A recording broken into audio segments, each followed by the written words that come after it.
चिन्तासन्तानहन्तारो यत्पादाम्बुजरे नवः स्वीयानां तान्निजाचार्यान् प्रणमामि मुहुर्मुहुः यदनुग्रहतो जन्तुः सर्वदुःखाभिगो भवेत् तमहं सर्वदा वन्दे श्रीमद्वल्लभनन्दनम् अज्ञानतिमिरान्धस्य ज्ञानाञ्जनशलाकया चक्षुरुन्मीलितं येन तस्मै श्रीगुरवे नमः। नमामि हृदये शेषे लीलाक्षीराब्धिशायिनं लक्ष्मीसहस्रलीलाभिः सेव्यमानं कलानिधिम् चतुर्भिश्च चतुर्भिश्च चतुर्भिश्च त्रिभिस्तथा षड्भिर्विराजते योऽसौ पञ्चधा हृदये। करो કોનો વારો છે? અચ્છા,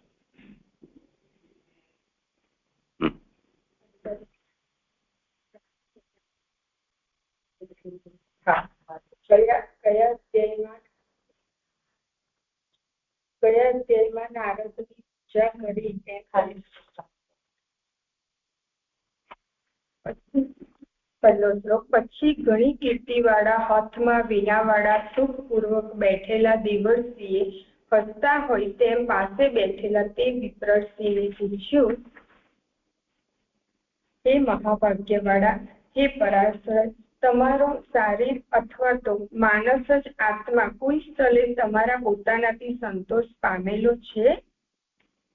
અહો, તમે જેમને સર્વ પુરુષાર્થના સંબંધવાળું ભારત રચ્યું તે તમારું વિચારેલું સારી રીતે થયું એ બધું અદ્ભુત છે. અતિ પ્રસિદ્ધ સનાતન બ્રહ્મનો તમે વિચાર કર્યો અને અભ્યાસ કર્યા છતાં હે શક્તિવાળા, પોતે અકૃતાર્થ હોવ તેમ તમે શોક કરો છો. 5મો શ્લોક. તમે આ કહ્યું તે સર્વ મારું કાર્ય છે જ, છતાં પણ મારા આત્માને સંતોષ થતો નથી. તેનું અપ્રગટ મૂળ આત્માથી ઉત્પન્ન થયેલા દેહથી ઉત્પન્ન થયેલા અગાધ જ્ઞાનવાળાને તમને પૂછું છું. શ્લોક 6. તમે સર્વ છૂપું નિશ્ચય જાણો છો, કારણ કે મનથી જ વિશ્વને રચે છે, તેનું રક્ષણ કરે છે અને લય કરે છે. તે ગુણોના સંગ વિનાના ઉત્તમ અને હલકા સર્વના ઈશ્વર પુરાણ પુરુષની તમે ઉપાસના કરેલી છે. શ્લોક 7. તમે સૂર્યની પેઠે 3 લોકમાં ફરતા રહો છો, વાયુની પેઠે દેહમાં ફરનારા અંતઃકરણના સાક્ષી છો. પરબ્રહ્મ અને અપરબ્રહ્મમાં ધર્મથી અને વ્રતોથી નિષ્ણાત થયેલાની મારી ન્યૂનતાનો પૂરો વિચાર કરો. તમે ભગવાનનો અમલ યશ લગભગ ન કહ્યા જેવો કહેલો છે, તેનાથી જ તે તમારા આત્માને સંતોષ થયો નથી. તે તમારા જ્ઞાનની ન્યૂનતા હોવાનું માનું છું. શ્લોક 9. હે ઉત્તમ મુનિ, જેમ ધર્મ વગેરે પુરુષાર્થનું વર્ણન કરેલું છે તેવી રીતે વાસુદેવના મહિમાનું વર્ણન કરેલું નથી. શ્લોક 10. જેમ રમ્ય શબ્દોવાળું વચન કોઈ પણ સ્થળે જગતને પવિત્ર કરનારો હરિનો યશ કહેતું ન હોય તેને કાગડાનું તીર્થ કહે છે. તેથી સુંદર રહેઠાણમાં વસનારા માનસ હંસો આનંદ પામતા નથી. શ્લોક 11. જેની અંદર દરેક શ્લોકમાં વ્યાકરણના નિયમો પડાયેલા ન હોવા છતાં જેનું સત્પુરુષો શ્રવણ કરે છે, ગાન કરે છે અને ઉચ્ચાર કરે છે તેવા અનંતના યશના ચિહ્નવાળા તેમના નામો છે. તે વાણીની ઉજ્જવલતા જનતાના પાપોનો નાશ કરનારી છે. શ્લોક 12. કપટ રહિત જ્ઞાન મોક્ષ પ્રાપ્ત કરાવનારું હોવા છતાં પણ અચ્યુત ઉપરના પ્રેમ વિનાનો હોય તે પુરુષ હોતું નથી. તો પછી સદા અકલ્યાણકારી અને જે ઈશ્વરને અર્પણ કરેલું ન હોય તે અને જે કામના વિનાનું હોય તે તો શોભે જ કેમ? શ્લોક 13. તેથી હે મોટા ભાગ્યવાળા, સદા સફળ દ્રષ્ટિવાળા, પવિત્ર કીર્તિવાળા, સત્યમાં આનંદ કરનાર, વ્રત ધારણ કરેલા, તમે સર્વના બંધનો છૂટે તે માટે ઉરુક્રમ એટલે કે મોટા ડગ ભરનારનું જે ચરિત છે તેનું સમાધિથી અનુસ્મરણ કરવું. 14. તેનાથી જુદા પ્રકારનું નિરૂપણ નમાયું છે. જે કહેવા ઈચ્છનાર જુદા પદાર્થ જોનારની મતિ તેને કરેલા રૂપ અને નામથી દુષ્ટ પ્રકારે રહેલી હોય, વાયુથી ગુમરી ખવડાયેલી નૌકાની પેઠે કોઈ પણ સમયે કોઈ પણ સ્થળે પ્રતિષ્ઠા પામતી નથી. 15 ધર્મ માટે નિંદિત કર્મો ઉપદેશ કરનારથી સ્વભાવથી તેમાં આનંદ માનનારનો ઘણો ભ્રંશ થાય છે, કારણ કે તેના વાક્યથી આ ધર્મ છે એમ માની તેનું પાલન કરી રહેલો બીજો જન તેના પ્રતિષેધને ગણકારતો નથી. શ્લોક 16 કોઈક જ ચતુર પુરુષ આ અંતરહિત પારવાળા પ્રભુનું સુખ નિવૃત્તિથી જાણવા યોગ્ય હોય છે. તેથી જળના ગુણોથી પ્રવૃત્તિ કરનારા સંબંધી તમે પ્રભુનું ચરિત્ર જણાવો. શ્લોક 17 પોતાના ધર્મ ન હોય તેનો ત્યાગ કરીને હરિના ચરણ કમલને ભજતા જો પરિપૂર્ણ ન હોય તે પછી જો તેનાથી પડે તો હર કોઈ સાધનથી આનું શું ભલું થાત? અને ભજન ન કરનારાઓને પોતાના ધર્મથી શું લાભ પ્રાપ્ત કર્યો કે જે ઉપર અને નીચે ભમતા પ્રાપ્ત થતું નથી? તેને જ માટે ચતુર પુરુષે પ્રયત્ન કરવો જોઈએ. સર્વત્ર ન જાણી શકાય તેવા વેગવાળા કાળથી દુઃખની પેઠે તે સુખ બીજાઓ દ્વારા પ્રાપ્ત થાય છે. 19 અહો મુકુંદની સેવા કરનાર મનુષ્ય બીજાની પેટે કોઈ પણ પ્રકારે નિશ્ચય સંસારમાં આવતો નથી.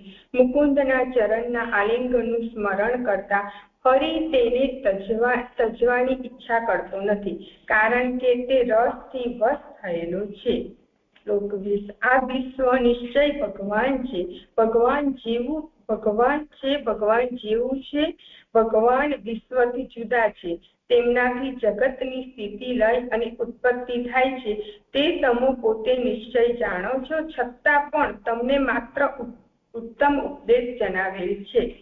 શ્લોક 21 સદા સફળ દ્રષ્ટિવાળા તમે પોતાથી પોતાને પરપુરુષ પરમાત્માની કલા અને જન્મ રહિત જગતના શાંત સુખ માટે જન્મેલા જાણો. તેથી મોટા પ્રભાવવાળું ચરિત્ર માત્ર સંક્ષેપથી કરો. આજે જે ઉત્તમ શ્લોકના ગુણોનું વર્ણન છે તે પુરુષના તપ, શ્રવણ, સારા યજ્ઞ, અધ્યયન, બુદ્ધિ તથા દાનનું ચલિત ન થાય તેવું ફલ કવિઓએ કહેલું છે. શ્લોક 23 હે મુનિ, પહેલા ગયા ભવમાં હું વેદવાદીઓની કોઈ એક દાસીથી જન્મેલો બાળક હતો, ત્યારે ચાતુર્માસમાં રહેનારા યોગ્યોની સેવામાં યોજાયેલો. તે મુનિઓ જોકે સમદ્રષ્ટિવાળા હતા તો પણ તેઓએ સર્વ ચપળતા રહિત ઇન્દ્રિયો વશ કરેલા રમકડા ન રાખેલા અજ્ઞાનકિત સેવા કરનારા અને થોડું ભોલા બાળક ઉપર કૃપા કરી. શ્લોક 25 દ્વિજોની સંમતિ પામેલા મેં ઉચ્છિષ્ટ અને લેપ એક વાર ખાધા, તેનાથી મારા પાપોનો નાશ થયો. એ પ્રમાણે પ્રવૃત્તિ કરનાર વિશુદ્ધ ચિત્તવાળા મારા મનની રુચિ તેઓના ધર્મમાં જ થઈ. ત્યાં દરરોજ મને આનંદ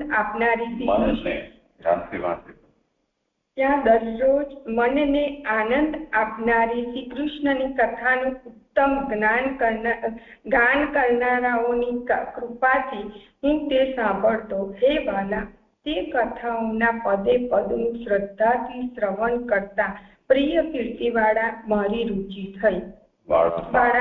પ્રિય કીર્તિવાળામાં મારી રુચિ થઈ. હે મોટા મુનિ, તેમનામાં જેને તે સમયે રુચિ પ્રાપ્ત થયેલી એવાની મારી પ્રિય કીર્તિવાળામાં અચલ મતિ થઈ, જેનાથી હું આ સત અને અસત પોતાની માયાથી પરબ્રહ્મ મારી અંદર કલ્પેલું જોઉં છું. આવી રીતે શરદ અને વર્ષા ઋતુઓમાં મહાત્મા મુનિઓથી ગવાતા હરિના શુદ્ધ યશનું હું દરેક સમયે ઉત્તમ પ્રકારે શ્રવણ કરતો હતો. ત્યારે અંતઃકરણના રજો અને તમો ગુણનો નાશ કરનારી ભક્તિ શરૂ થઈ. શ્લોક 29-30 એવી રીતે પ્રેમ રાખનાર વિનયવાળા પાપ રહિત શ્રદ્ધાવાળા અને જીતેન્દ્રિય એવા બાલ સેવક મને જે સર્વથી છૂટું રાખવા યોગ્ય જ્ઞાન સાક્ષાત ભગવાને કહેલું તે દિન ઉપર પ્રેમ રાખનારાઓએ જતી વખતે કૃપાથી મને કહ્યું. શ્લોક 31. કહો, જે જ્ઞાનથી જ જગત રચનાર ભગવાન વાસુદેવની માયાનો પ્રભાવ મેં જાણ્યો, જેનાથી લોકો તેમનું સ્થાન પ્રાપ્ત કરે છે. શ્લોક 32. હે બ્રહ્મન, આ જે બ્રહ્મ ઈશ્વર ભગવાને કર્મનું સમર્પણ કરવું તે 3 પ્રકારના દુઃખનું ઔષધ સારી રીતે સૂચવેલું છે. શ્લોક 33. હે સુંદર વ્રતવાળા, જેનાથી પ્રાણીઓનો જે રોગ થાય છે, ભાવના આપેલું તે જ રોગ કરનારું દ્રવ્ય રહેતું નથી, પણ તે પુરુષને પવિત્ર કરે છે. એવી રીતે મનુષ્યના બધા ક્રિયાયોગો સંસાર કરાવનારા છે, પણ ભગવાનને સમર્પણ કરેલા તે જ પોતાનો નાશ કરનારા થાય છે. 35. શ્લોક. ભક્તિ યોગ સાથેનું જે જ્ઞાન છે તે અહીં જે કર્મ ભગવાનની પ્રસન્નતા માટે કરવામાં આવે છે તે નિશ્ચય આધીન છે.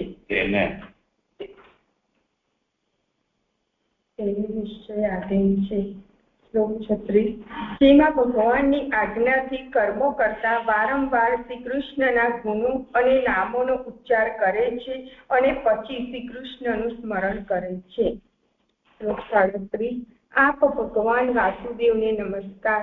આપનું ધ્યાન ધરીએ છે. પદ્યુમન, અનિરુદ્ર અને સંકર્ષણને નમસ્કાર. શ્લોક 38. એવા મૂર્તિના મંત્રથી મંત્રરૂપ મૂર્તિવાળા બીજા પ્રકારની મૂર્તિ વિનાના યજ્ઞના પતિનું જે પૂજન કરે છે તે પુરુષ સારી રીતે દર્શન કરનારો છે. શ્લોક 39. હે બ્રહ્મન, આ પોતાની આજ્ઞા મેં પાડેલી જોઈને કેશવે મને જ્ઞાન, ઐશ્વર્ય અને પોતા વિશે પ્રેમ આપ્યા. 40. હે ઘણું શ્રવણ કરેલા, જેનાથી જ્ઞાનીઓની જ્ઞાનની ઈચ્છા સમાપ્ત થાય છે, તે સમર્થનું ચરિત્ર તમે પણ કહો. તે દુઃખથી વારંવાર પીડાયેલ જીવોના દુઃખનું નિવારણ હોવાનું કહે છે. બીજા પ્રકારે તેનું નિવારણ થતું નથી.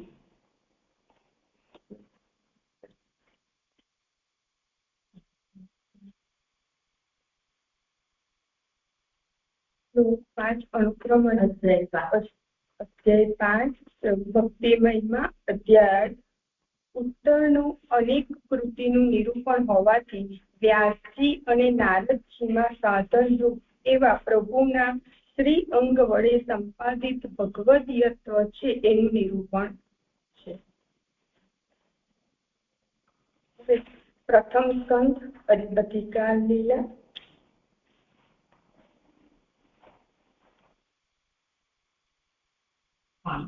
પ્રથમ સ્કંદ અધિકાર લીલા. એમાં પ્રકરણ 1 પહેલા 3 અધ્યાય તીન અધિકારીના છે. તેમાં પહેલા અધ્યાયમાં સૌનકે પૂછેલા 6 પ્રશ્નો, બીજા અધ્યાયમાં ફળ, સાધન, રૂપ, 3 કર્મોનો નિર્ણય, કર્મ, જ્ઞાન, ભક્તિ, અને ત્રીજા અધ્યાયમાં ભગવાનના અવતારોનું વર્ણન છે. ત્યાર પછી પ્રકરણ 2 મધ્યમ અધિકારીમાં 4, 5 અને 6 અધ્યાય છે. એમાં વક્તાનો અધિકારી નારદનો છે. એમાં વક્તાનો પેજ નંબર 6 પર છે. એમાં વક્તાનો અધિકારી નારદનો છે, કારણ કે શ્રી ભાગવત રચવાના પ્રયોજન વ્યાસને કહે છે. અહીં નારદ વ્યાસને ભાગવતનો બોધ કરવા આવ્યા નથી, કારણ કે વ્યાસ ભગવાનના જ્ઞાના અવતાર હોય નારદથી ઉત્તમ છે. વ્યાસે શ્રી ભાગવત રચવું એનું કારણ અથવા પ્રયોજન વ્યાસને જણાવવા જ તે આવેલા, છતાં વક્તા તરીકેના તે અધિકારી છે. અહીં બીજા પ્રકરણની મધ્યમાં પેજ 2 પર છે. હવે અહીં બીજા પ્રકરણની મધ્યમાં શ્રી ભાગવતનું શ્રવણ વગેરે ભગવાનની પ્રાપ્તિનું મુખ્ય સાધન હોવાનું અને બીજા સાધનો નકામા હોવાનું જણાવેલું છે. શ્લોક 8 થી 22 એમાં નારદજી કહે છે કે તમે ભગવાનના યશનું ગાન કર્યું નથી, તેથી તમારો આત્મા પ્રસન્ન થતો નથી. મહાભારતમાં મુખ્યતાથી ધર્મ, અર્થ, કામનું વર્ણન છે, જે સુકાદી જીવાને પવિત્ર કરતું નથી, તો પતિતને તો ક્યાંથી પવિત્ર કરે એમ કૌમુદિક ન્યાયથી જણાવે છે, જ્યારે ભગવત યશ તો સમગ્ર જગતને પવિત્ર કરે છે. એટલે હરિયશને કોઈ પણ રીતે કહેતું ન હોય તેને ભક્તો તો કાકતીર્થ કહે છે. આમાં નારદે વ્યાસજીને કહ્યું કે જેઓ દેહ વગેરે વિષયોમાં રચ્યા રહે છે તેઓના ઉદ્ધાર માટે ભગવાનના ગુણોનું નિરૂપણ કરે, કારણ કે નારદને ભવિષ્યનું જ્ઞાન હતું. એ 8 થી 22 નારદજીએ કીધું. એમાં અહીં વ્યાસ અને નારદના સંવાદથી સાધન જણાવેલ છે. તે સંવાદથી એમ જણાવેલું છે કે જ્ઞાનના અભિમાન વાળો હોય સિદ્ધાંત ન જાણવા છતાં પોતે જ્ઞાની છે એમ માનતો હોય તેને ભાગવત કહેવું ના જોઈએ. તેથી જ ભગવાનના ગુણોનું તમે ગાન કર્યું નથી, માટે તમારા આત્માને સંતોષ થયો નથી એમ નારદે વ્યાસજીને જણાવ્યું. પરંતુ બ્રહ્માએ જે ભાગવત પોતાને કહેલ તે વ્યાસને કહેલ નથી. Page number 5. અહીં વ્યાસજી અને નારદજીને સંસારમાં વૈરાગ્ય ન હતો, માટે મધ્યમ અધિકારી વાળા શ્રોતાને વક્તા છે. જો કે યજ્ઞ વગેરે કર્મમાં આસક્તિ, શિષ્યો રાખવા, વક્તા કરતા હું અધિક છું એવી માન્યતા એ દોષો વ્યાસમાં હતા, છતાં પણ 2 ગુણોને લીધે સૌનક કરતા અધિક હતા. એક, તર્કથી પોતાની મેળે જ જ્ઞાન પ્રાપ્ત કરી શકતા, અને બીજું, તેઓ ભગવાનના જ્ઞાન અવતાર હતા. અને આટલું હોવા છતાં પણ તેઓ ઉત્તમ શ્રોતા નથી, કારણ કે તેઓ ભગવત પ્રાપ્તિના જુદા જુદા ઘણા સાધનો હોવાનું માનતા. સાધનો જુદા જુદા ઘણા છે એવું તેમનું જ્ઞાન દ્રઢ હતું, અને તેથી જ નારદનો ઉપદેશ દુર્બલ હતો. તેથી તે મધ્યમ શ્રોતા છે. હવે પેજ નંબર 15 પર છે. 5મા અધ્યાયમાં વ્યાસે નારદને પોતાની આ ચિંતાનું કારણ પૂછતા શ્લોક 5માં વ્યાસજી કહે છે કે તમે કહ્યું તે બધું મને મળ્યું, તથાપી મારો અંતરાત્મા પ્રસન્ન થતો નથી. તેથી હે બ્રહ્માજીના પુત્ર અને જેમના જ્ઞાનની હદ નથી તેવા આપને મેં મારી ચિંતાનું મૂળ શું છે એ હું પૂછું છું એમ વ્યાસજીએ પૂછ્યું નારદજીને. એટલે નારદે તેમને ઉત્તર આપે છે. નારદ કહે છે કે તમે એટલે કે વ્યાસે ભગવાનના ગુણોનું ગાન કરેલું નથી, તેથી તમને આ ચિંતા થઈ છે. તેથી સમાધિથી ભગવાનનું ભક્તિ ઉત્પન્ન કરનારું ચરિત્ર જાણી તેનું સ્મરણ કરો. એ શ્લોક 13માં કહે છે કે વ્યાસજીને કહે છે નારદજી કે તમે અમુક જ્ઞાનવાળા, પવિત્ર, યશવાળા, સત્યમાં પ્રીતિવાળા વ્રતને ધારણ કરનારા હોવાથી જીવ માત્રને બંધનથી મુક્ત કરવા માટે ભગવાનની ભક્તિ ઉત્પન્ન કરનારી લીલાનું અનુસ્મરણ સમાધિ વડે કરો. એમ 13માં તમારા અવતારનું પ્રયોજન જાણો. નારદજી કહે છે તમારા અવતારનું પ્રયોજન જાણો અને ભગવાનના ચરિત્રનું ટૂંકમાં નિરૂપણ કરો, કારણ કે ભગવાનનું ચરિત્ર વાણી અને મનથી પણ જાણી શકાય તેવું ન હોવાથી તેનું સંપૂર્ણ નિરૂપણ થઈ શકે તેમ નથી. એટલે શ્લોક 21માં ભગવાનના ગુણોનું વર્ણન કરો એ કહે છે. એ પ્રમાણે સામાન્ય રીતે વ્યાસજીના પ્રશ્નનો ઉત્તર આપી આરંભમાં કરવાના સાધનથી માંડીને ફળ પ્રાપ્ત થાય ત્યાં સુધીના સાધનને અનુક્રમે કહેવા માટે દ્રષ્ટાંત તરીકે નારદ પોતાનું ચરિત્ર પણ વ્યાસને આ અધ્યાયમાં કહે છે. અહીં આરંભમાં કરવાના સાધન એટલે કે આરંભમાં સત્સંગ, અહીં નારદજી આરંભમાં કરવાના સાધનમાં પ્રથમ સાધન સત્સંગ છે. એમાં નીચ દાસીના પુત્ર હતા ત્યાંથી લઈને બ્રહ્માજીના પુત્ર અને ભગવાનના ભક્તોમાં શ્રેષ્ઠ થયા તે વૃત્તાંત સ્વચરિત્રથી વ્યાસજીને નારદજી બતાવે છે કે પૂર્વજન્મમાં દાસીના પુત્ર હતા, તે બ્રાહ્મણોને સંકાદી ઋષિ 4 માસ માટે આયા બ્રાહ્મણોની સેવામાં નિયુક્ત કરવામાં આવ્યા અને એમની સેવા અને એમનાથી સત્સંગ થયો. અને એ નારદજી કહે છે કે હું પણ બાળક હતો, ઇન્દ્રિયોનું દમન કરતો હતો, રમકડાનો સંગ્રહ ન કરતો હતો, તેથી ઓછું બોલતો હતો. તેથી મુનિએ મારા પર અનુગ્રહ કર્યો અને તેમનું ઉચ્છિષ્ટ મળવાથી હું દોષોથી મુક્ત થયો અને નિર્દોષતાપૂર્વક હું સેવા કરવા લાગ્યો. બીજું સાધન એ બતાવે છે. પહેલું સત્સંગ. બ્રાહ્મણો કૃષ્ણની કથાનું ગાન કરતા હતા તે હું શ્રદ્ધાથી શ્રવણ કરવા લાગ્યો પછી મને રુચિ થઈ ધીરે ધીરે, પછી પ્રમાણ બલને છોડીને મારી સહજ રુચિ થઈ, ત્યારે મને ભક્તિની પ્રાપ્તિ થઈ. અને જતા જતા બ્રાહ્મણો ભગવાને કહેલ ગુહ્ય જ્ઞાન મને કહી ગયા, જીવના સ્વરૂપનું જ્ઞાન અને ભગવાનના સ્વરૂપનું જ્ઞાન. આ મધ્યમ પ્રકરણમાં એમાં જ નીચે 15મા પેજ પર જ આ મધ્યમ પ્રકરણમાં વ્યાસ અને નારદને શ્રોતા તથા વક્તા તરીકેના અધિકારીની સિદ્ધિ. આ મધ્યમ પ્રકરણમાં વ્યાસને અને નારદને શ્રોતા અને વક્તાના અધિકાર અનુક્રમે પ્રાપ્ત થયાનું જણાવેલ છે. વ્યાસને પોતાના વેદના વિભાગ કરવા વગેરે કાર્યની પ્રસન્નતા પ્રાપ્ત વ્યાસને પોતાના વેદના વિભાગ કરવા વગેરે કાર્યથી પ્રસન્નતા પ્રાપ્ત ન થતા ખેદ થયો. એ વૃત્તાંત તેમનું ભગવદીય હોવાનું દર્શાવે છે. કારણ કે જે ભગવદીય ન હોય અને ભગવાનથી ઉદાસીન હોય તેને ભગવાન એવી રીતે ખેદ ન કરાવે. હવે નીચે ભગવદીયપણું 2 પ્રકારે છે. પેજ નંબર 15 પર જ નીચે છે. 2 પ્રકારનું ભગવદીયપણું 2 પ્રકારનું છે. એક, ભગવાન પોતાના કાર્ય માટે આરંભથી જ કોઈને ભગવદીય કરે છે, ત્યારે તેને સાધન કરવાની જરૂર રહેતી નથી. જ્યારે બીજા જે સાધનો કરીને ભગવદીયપણું પ્રાપ્ત કરે છે. સાધનો કરી ભગવદીય કેવી રીતે થવાય તે જણાવવા નારદ પોતાનો વૃત્તાંત અનુક્રમે કહે છે. આ સાધનોમાં પ્રથમ સાધન સત્સંગ છે, જે મેં હમણાં ઉપર કીધું. એ 23 થી 28 શ્લોકમાં કીધું છે, જે નારદજીનું સ્વચરિત્ર કીધું તેનાથી.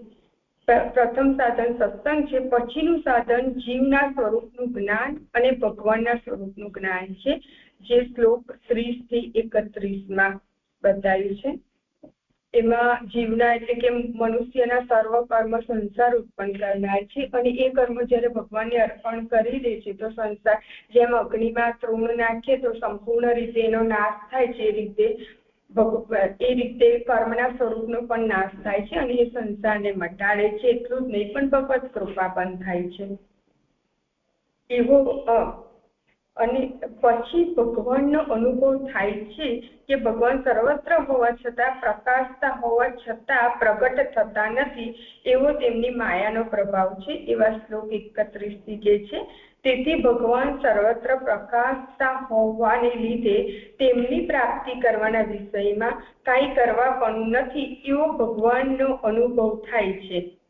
એ પ્રમાણે અહીં પહેલા સત્સંગથી તે કઈ રીતે ભક્તિની પ્રાપ્તિ થઈ, ભગવાનનો અનુભવ થયો, એ નારદજી પોતાના ચરિત્રથી વ્યાસજીને કહે છે.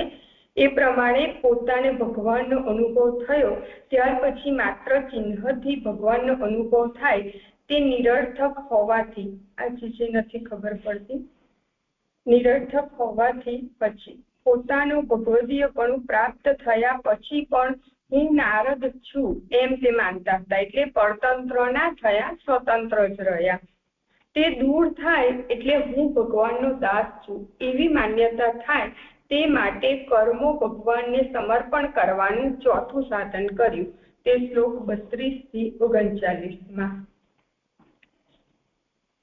ચિહ્નોથી ભગવાનનો અનુભવ થાય તે નિરર્થક હોવાથી, એટલે જે શરૂઆતમાં નારદજીને કેવલ પ્રકાશ પુંજના રૂપમાં ભગવાનના દર્શન થયા તે પ્રતિકાત્મક થયા. હા, વ્યાસજી પણ પેજ નંબર 16 પર છે. વ્યાસજી પણ ભગવાનની જ્ઞાન કલાનો અવતાર હતા. તે અવતાર હોવાથી ભગવદીય હતા, છતાં ભગવદીયપણાની પ્રાપ્તિ નારદના ઉપદેશનું શ્રવણ કર્યા પછી જ થઈ. તેથી અવતાર હોવાનું ફળ પણ તેમને ઉપદેશનું શ્રવણ કર્યા પછી જ પ્રાપ્ત થયું. ભગવદીયપણું વ્યાસને પ્રાપ્ત થયું એમ જણાવવા તેમને ભાગવત રચ્યું એમ આ પ્રકરણમાં કહેવાની જરૂર નથી, કારણ કે ભાગવત તો તેમને ઉત્તમ અધિકારી માટે રચેલું. અહીં અગાડી હવે 6થા અધ્યાયનો આવે છે પ્રસંગ, પણ અહીં નીચે ભગવદીયપણું, ભગવત કૃપા અને ભગવત એકત્ર એ વાંચિત એ છે. આમાં 5મા અધ્યાયમાં ભગવદીયપણું વ્યાસજીને થયું.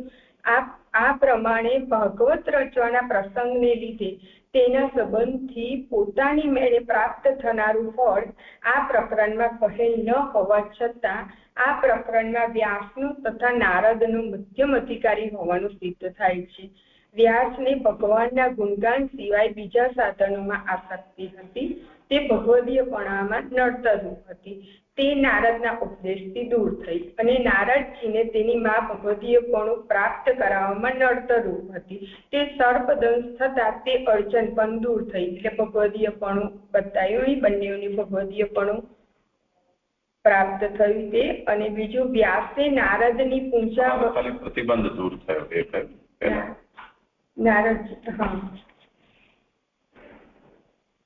નારદજીનું પ્રતિબંધ. વ્યાસે નારદની પૂજા વગેરે સાધન કર્યા. એ આગળ ચોથા અધ્યાયમાં આવી ગયું. નારદે સાધુઓની સેવા વગેરે સાધન કર્યા સનકાદી ઋષિઓની, અને વ્યાસે નારદજીની પૂજા કરી. એટલે ભગવત કૃપા બતાવી છે અહીંયા, ભગવત કૃપા થઈ. ત્રીજું, વ્યાસને બીજા સાધનોમાં આગ્રહ ન રહ્યો અને પોતાની ખામીઓ હોય તે જણાવવા તેમને નારદને કહ્યું. 5મા અધ્યાયમાં 7મા શ્લોકમાં નારદની એ ભગવત એકત્વ થયું વ્યાસજીનું, અને નારદની સંસારમાંથી પ્રીતિ દૂર થઈ અને ભક્તિની પ્રાપ્તિ થઈ. આટલો જ વિષય છે જે 5મા અધ્યાયમાં. 4-5 સમગ્ર ભેગું છે ને, એટલે 5મા અધ્યાયમાં છે.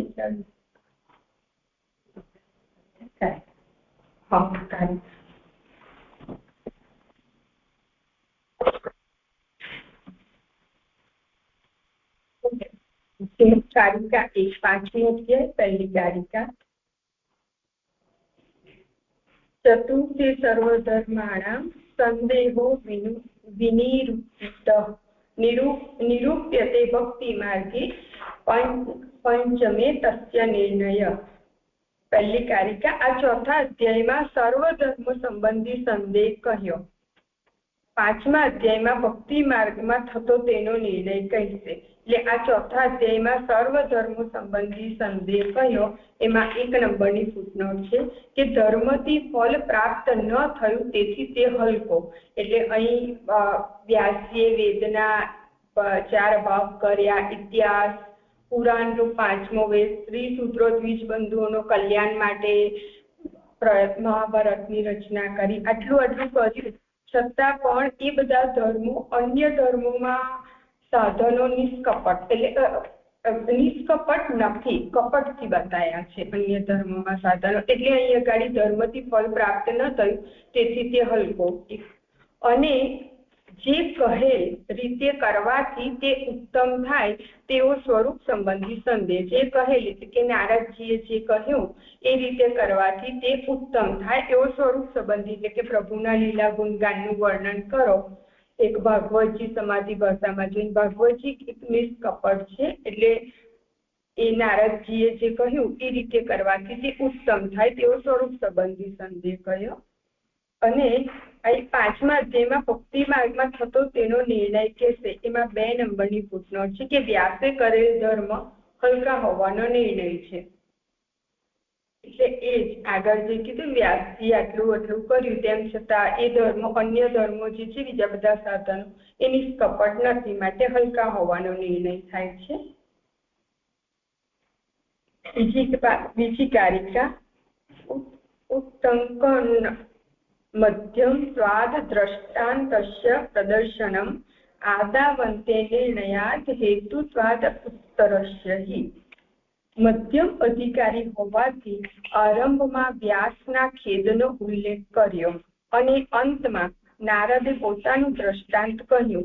તે નિર્ણય થાય તે માટે ઉત્તરના કારણરૂપ છે. એટલે અહીં મધ્યમ અધિકારી હોવાથી આરંભમાં વ્યાસના મધ્યમ અધિકારી હોવાથી, એટલે કે વ્યાસ મધ્યમ અધિકારી હોવાથી આરંભમાં તેમના ખેદનો 2 થી 4 શ્લોકથી ઉલ્લેખ કર્યો. એટલે નારદજી આવીને પૂછ્યું કે તમે સંતુષ્ટ છો ને, તમે અકૃતા છો એમ શોક કરતા કેમ જણાવો છો? એ 2 થી 4 એ મધ્યમ અધિકારી હોવાથી આરંભમાં ખેદનો ઉલ્લેખ 2 થી 4 શ્લોકથી ઉલ્લેખ કર્યો અને 23મા શ્લોકથી આરંભે પોતાનું દ્રષ્ટાંત કર્યું. તે નારદનો ઉત્તર, એટલે નારદજીએ પોતાના સ્વદ્રષ્ટાંતથી કઈ રીતે ભક્તિની પ્રાપ્તિ થાય, ભગવાનના લીલા ગુણગાનનું વર્ણન કરો, એ નારદજીનો ઉત્તર નિર્ણય કરનારો થાય તે માટે કહે છે. એટલે કે તમે પ્રભુના લીલા ગુણગાનનું વર્ણન કરો, પ્રભુ હરિના યશનું ગુણગાન નથી કર્યું, એના લીધે આપને શોક થાય છે. એ જે નારદજીએ કહ્યું એ ઉત્તર નિર્ણય કરાવનારો માટે કહેલા છે. જે જીવા હોય એ રીતે શ્લોક બેટર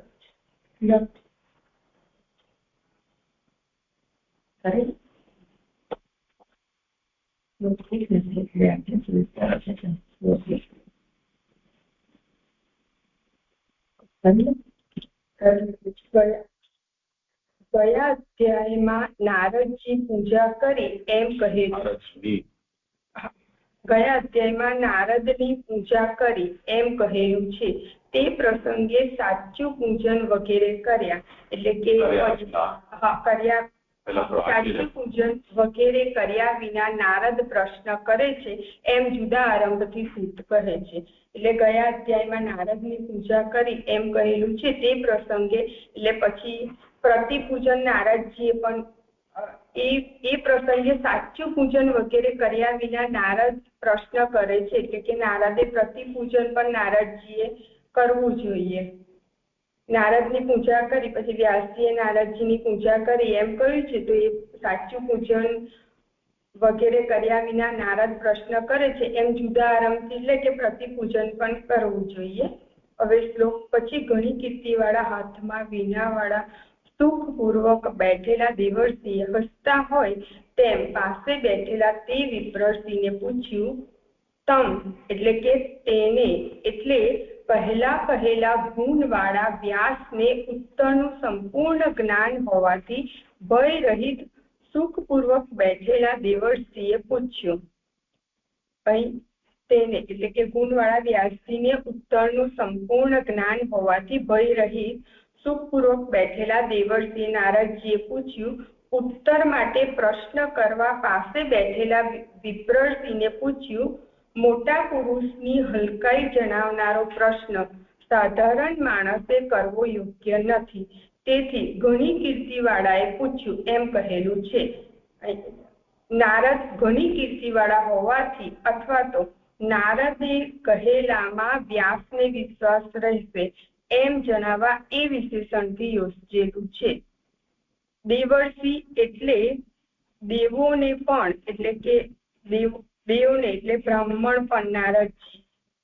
દેવર્ષિ એટલે કે દેવોને પણ દેવ બનાવનાર. આખું વાંચીને ને હા, દેવર્ષિ એટલે દેવોને પણ દેવ બનાવનાર મંત્રોના જોનાર નારદ હતા. નારદજી અહીં ત્રિકાળ જ્ઞાની, એમને આગળનું બી જ્ઞાન હતું અને દેવ પણ હતા, બ્રાહ્મણ પણ હતા નારદજી. તે અલૌકિક જ હોય. વિપ્રર્ષિ એટલે કે પશ્ચિમ બુદ્ધિવાળા વિપ્રોને ઉપાય કહેનાર. વિપ્રર્ષિ એટલે કે પશ્ચિમ બુદ્ધિવાળા વિપ્રોને ઉપાય કહેનાર, એટલે નારદજી અહીં બુદ્ધિવાળા ને વિપ્રોને ઉપાય કહેનાર. નારદજી અહીં ઉપાય બતાવ્યો વ્યાસજીને, એટલે એવું કીધું લાગે છે અહીં.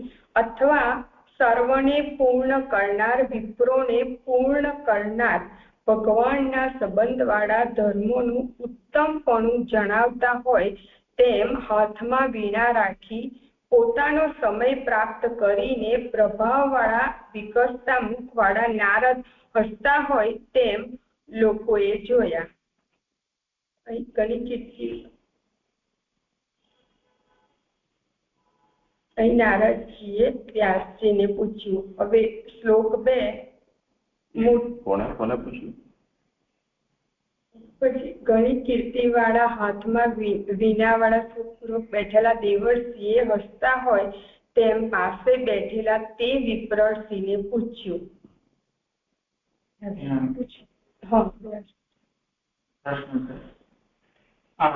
પશ્ચિમ બુદ્ધિવાળા જે કહ્યું ને આ શ્લોકના સુબોધનીમાં છેલ્લેથી ચોથી પંક્તિ, વિપ્રષી માટે જે કહે છે ને, હા તે શું પૂરી વાત તો અહીંયા પશ્ચિમ બુદ્ધિ વાળા વિપ્રોને ઉપાય કહેનાર એ, અને બીજો એ છે નીચેથી બીજી પંક્તિમાં આ હાથમાં જે વીણાનું બતાવ્યું ને કે ભગવાનના સંબંધ વાળા ધર્મોનું ઉત્તમપણું જણાવતા હોય તેમ હાથમાં વીણા રાખી, એટલે વીણા એક વાદ્ય છે અને એને હાથમાં રાખવાથી ઉત્તમપણું જણાય, એટલે આ વાક્ય નથી સમજાતું. હા કરો સમાન. પશ્ચિમ બુદ્ધિવાળા વિપ્રને એટલે અથવા સર્વોને પૂર્ણ કરનાર વિપ્રોને તે અલૌકિક જ હોય એમ વિપ્રર્ષી એટલે કે પશ્ચિમ બુદ્ધિવાળા વિપ્રોને ઉપાય કહેનાર. પશ્ચિમ બુદ્ધિનો મતલબ એ છે કે બ્રાહ્મણને દરેક વખતે પછી સૂજે, આવું કર્યું હોત તો, આવું કીધું હોત તો, એમ આ પશ્ચિમ બુદ્ધિ છે. અને વીણાનો મતલબ એ છે કે શું વર્ણગત ખાસિયતો દરેકની હોય છે, તે બ્રાહ્મણોની આ ખાસિયત છે કે સમય ઉપર ન સૂજે, પછી સૂજે. જેમ આજે આપ પછી સૂજ્યું એવી રીતે કે છે.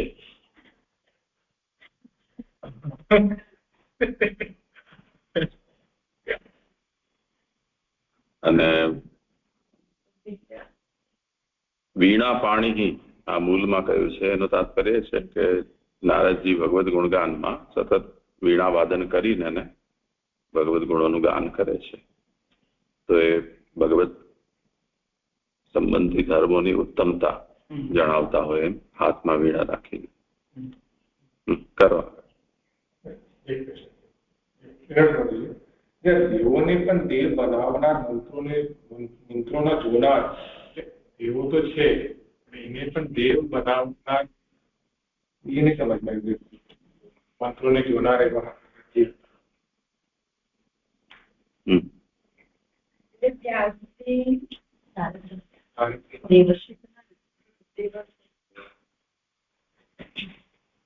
નારદજી દેવ પણ હતા, બ્રાહ્મણ પણ હતા, નારદજી પણ હતા.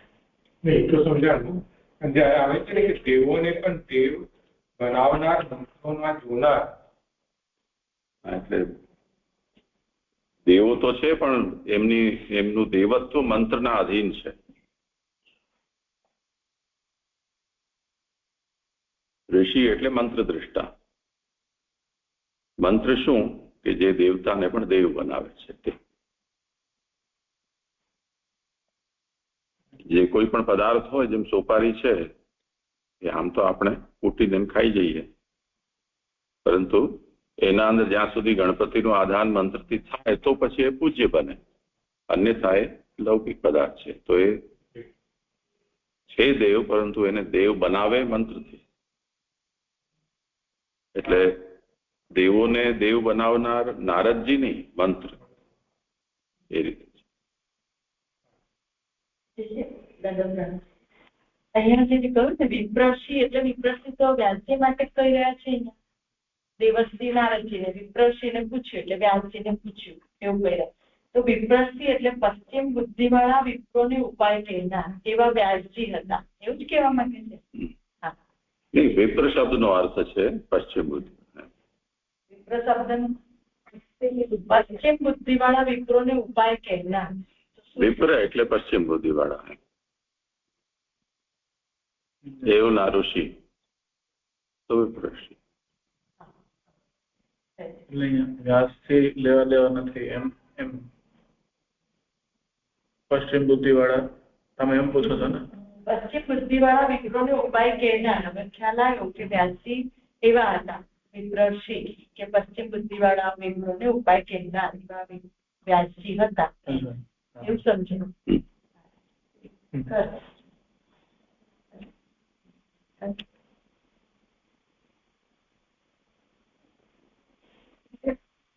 માટે કીધું છે.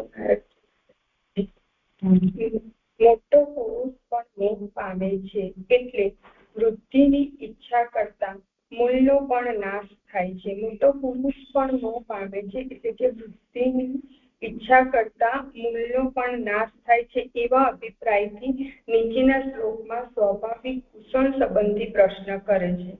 અહીં પહેલા કુશળ સંબંધી પ્રશ્ન કરે છે. હે મહા આ જે વિષય છે ને એ સ્મયન નિવ એ જે મૂળમાં કહેલું છે હસતા હોય તેમ એનું આ વિવરણ છે. એટલે નાનુભાઈએ એને સ્વાભાવિક કુશલ સંબંધી પ્રશ્ન કરે છે એની સાથે જોડ્યું છે અને વસ્તુતઃ સ્મયન નિવ એનું આ વિવરણ છે. તો એવા અભિપ્રાયથી ત્યાં એ વાક્ય પૂરું થાય છે. ઉપરના શ્લોકનું વિવરણ.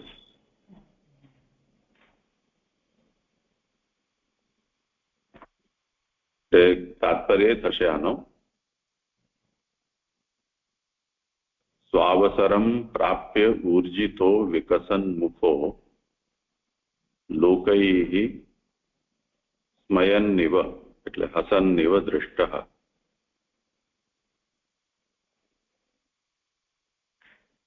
હવે પોતાને સમય પ્રાપ્ત કરીને જેમને વિકસિત મુખ થયું છે એવા જે નારદ છે એવા હસતા હોય તેમ લોકોએ જોયા. એટલે નારદજીનું દર્શન હવે સ્મૃતિયુક્ત દેખાયું છે.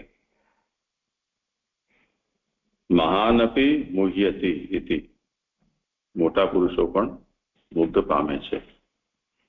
અને વૃદ્ધિમ ઈચ્છતો મૂલમપી નષ્ટમ ઇતિ અભિપ્રાયણ આહા એટલે વૃદ્ધિની ઈચ્છા કરતા મૂળનો પણ નાશ થાય છે એવા અભિપ્રાયથી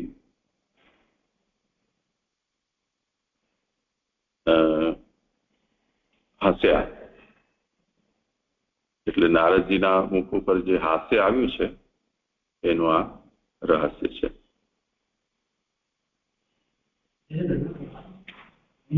નારદ હસતા હોય છે કોઈ બને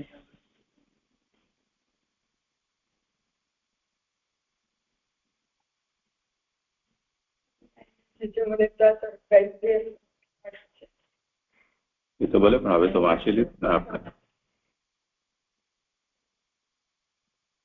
આમ તો ત્યાં કોઈ નતું એકાંતમાં બેઠા વિશ્વાસ હશે કે સરસ્વતી નદી કિનારે વ્યાસજી એકાંતમાં બેઠા હતા અને નારદજી ત્યાં આવ્યા.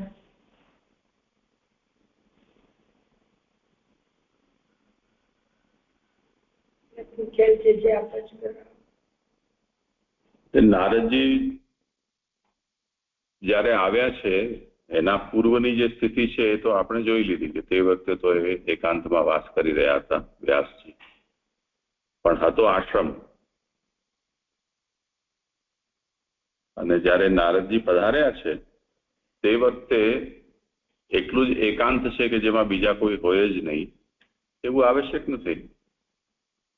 તો જયારે આ સંવાદ શરૂ થયો તે વખતે આપણે એમ વિચારી શકીએ કે અન્ય લોકોની પણ ત્યાં ઉપસ્થિતિ હોય, આશ્રમવાસીઓ. જેવો અર્થ એવો શ્રી મહાપ્રભુજીએ કર્યો છે એટલે આપણે આ વાતને વિચારી શકીએ કે સ્વાવસરમ પ્રાપ્ય ઉર્જિતો વિકસન મુખો લોકૈઃ હસન્નિવ દૃષ્ટ.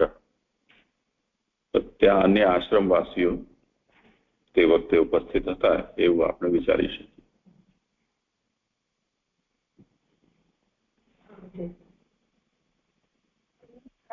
ની ઈચ્છા કરતા પણ નાશ થાય છે.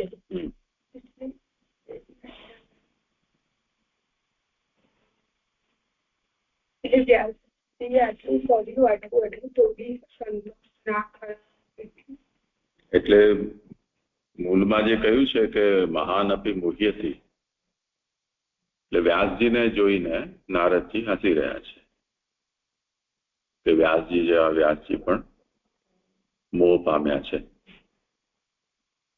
અને વૃદ્ધિમ ઈચ્છતો મૂલમ અપી નષ્ટમ. વ્યાસજીએ જે કાર્ય કર્યું એ કાર્ય પાછળ તો એવી એમનો વિચારણા હતી ત્યાં તો બહુ મોટો હું ઉપકારનું કાર્ય કરવા જઈ રહ્યો છું, પણ એવું કરવા જતા તો મૂળ જ નષ્ટ થઈ ગયું. એટલે જે કંઈ પણ કાર્ય થયું તે અસફળ થયું. સંતોષ ના થયો સંતોષ ના થયો તો જે પછીના જીવોને તો કેવી રીતે ફળની પ્રાપ્તિ થશે?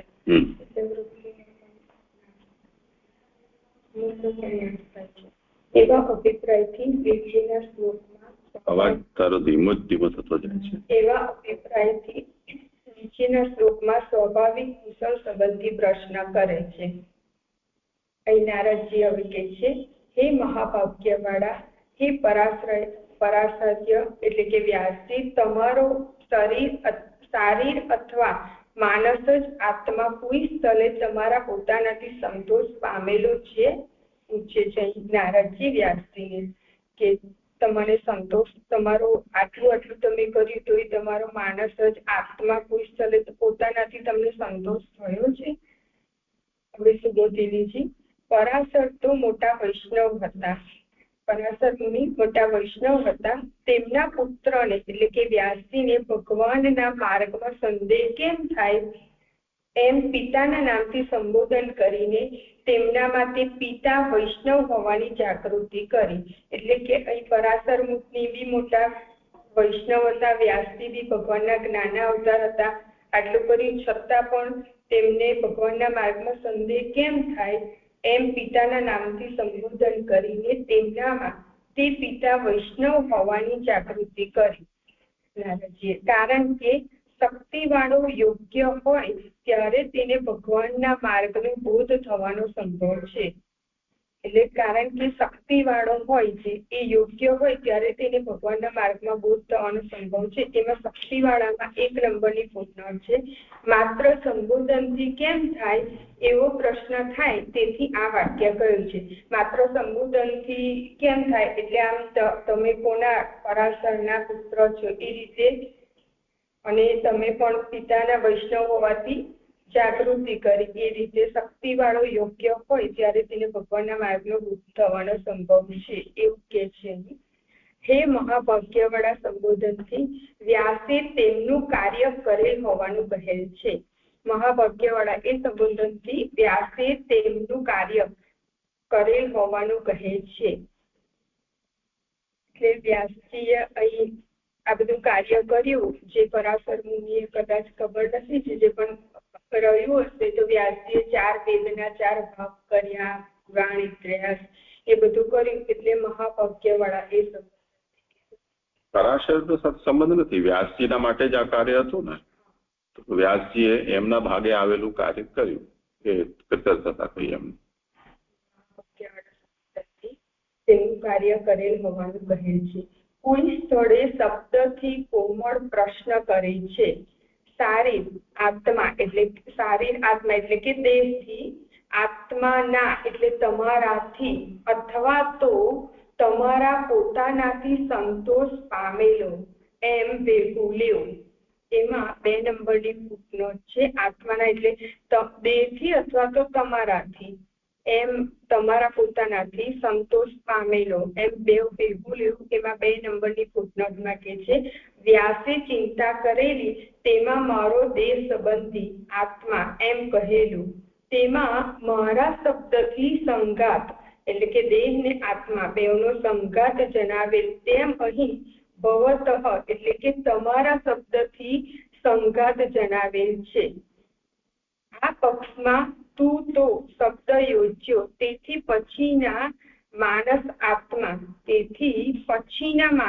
આત્મામાં વિષયની પ્રાપ્તિ થાય ત્યારે સંતોષ થતો નથી એમ જણાવેલ છે. અહીં આગળ કોઈ સ્થળે શબ્દથી કોમળ પ્રશ્ન કરે છે એટલે કે દેહથી અને તમારાથી, એટલે કે દેહથી ને તમારાથી અથવા તો તમારા પોતાનાથી સંતોષ પામેલો એમ ભેગું લેવું. અને વિષય પ્રાપ્ત થયા ન હોય તો પછી પોતાનાથી અસંતોષ રહે, ત્યારે ભગવાનથી તો સંતોષ થવો જ, તો તમારે પોતાનાથી જ અસંતોષ રહે, તમારે ભગવાનથી તો સંતોષ થવો જોઈએ. વ્યાસે ચિંતા કરેલી તેમાં મારો દેહ સંબંધી આત્મા એટલે કે અહીંયા ગાડી વ્યાસજીને મારો દેહ અને આત્માને મારા સંબંધી સંગાત જણાવેલ છે, તેમ અહીં ભવત એટલે કે તમારા શબ્દથી સંગાત જણાવેલ છે. આ પક્ષમાં પૂરતો શબ્દ યોજ્યો છે, તેથી પછીના માનસ આત્મા એટલે કે ત્યાર પછીના વ્યાસજીને પોતાને સંતોષ નથી થતો. મારા પછીના જે માનસ જે જીવો હશે એમની આત્મા એમાં વિષયની પછીના માનસ આત્મા એટલે કે પછીનામાં વિષયની પ્રાપ્તિ થાય ત્યારે સંતોષ થતો નથી એમ જણાવેલ છે. એટલે કે અહીં પછીના જીવો છે, નારદજીને તો ખબર હતી કે હવે પછીના જીવો તો કેવા વિષય કામી થશે, તો એ લોકોને અહીં વ્યાસજીને જ આટલું કરવા છતાં સંતોષ નથી થયો, તો પછીના જીવોને સંતોષ થતો નથી એમ નહીં થાય એમ જણાવેલ એવું લાગે છે. પછીના એટલે પછીના જીવો કે એવું તાત્પર્ય નથી. આના પહેલા જે નિરૂપણ થયું એમાં દૈહ્યો મેં એવું વ્યાસજીએ કહ્યું હતું, ત્યારે એમને પોતાની અસંતોષ જણાવ્યો. અથાપી બત મેં દૈહ્યો આત્મા ચૈવાત્મના વિભુ 30મા શ્લોકમાં, કે તેમ છતાં પણ મારા દેહના સંબંધ વાળો આત્મા પોતાથી સર્વશક્તિ વાળો અને બ્રહ્મના તેજ વાળો હોવા છતાં સાર રહિત હોય, ફલ પ્રાપ્ત ન કરેલ હોય તેવો જણાય છે, એવું ત્યાં વ્યાસજીએ સ્વયં કહ્યું છે. ત્યાં એ વિષયની આપણે વિચાર કર્યો છે કે ક્યારે સંતોષ થાય છે, ક્યારે અસંતોષ થાય છે, વિષયની પ્રાપ્તિ વગેરેના વિષયમાં ત્યાં વિચાર થયો છે. એનો સંદર્ભ લઈને હવે અહીંયા જે દૈહ્ય શબ્દનો પ્રયોગ કર્યો છે દેહના સંબંધ વાળો, એને અહીંયા શારીર કરી રહ્યા છે બીજો શબ્દ. હવે આ ત્યાં નારદ વ્યાસ બોલ્યા હતા, અહીંયા નારદજી વ્યાસજીને કહી રહ્યા છે. તો તમારો શારીર અથવા માનસ,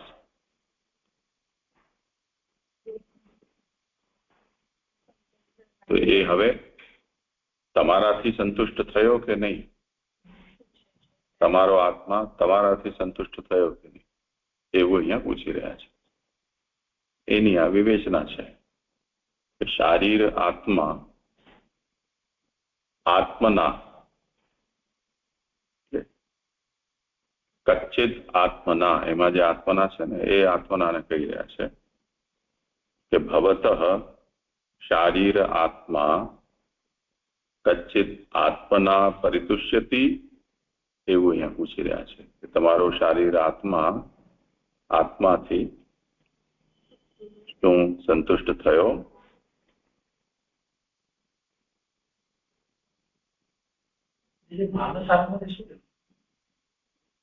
હા કરો મારે.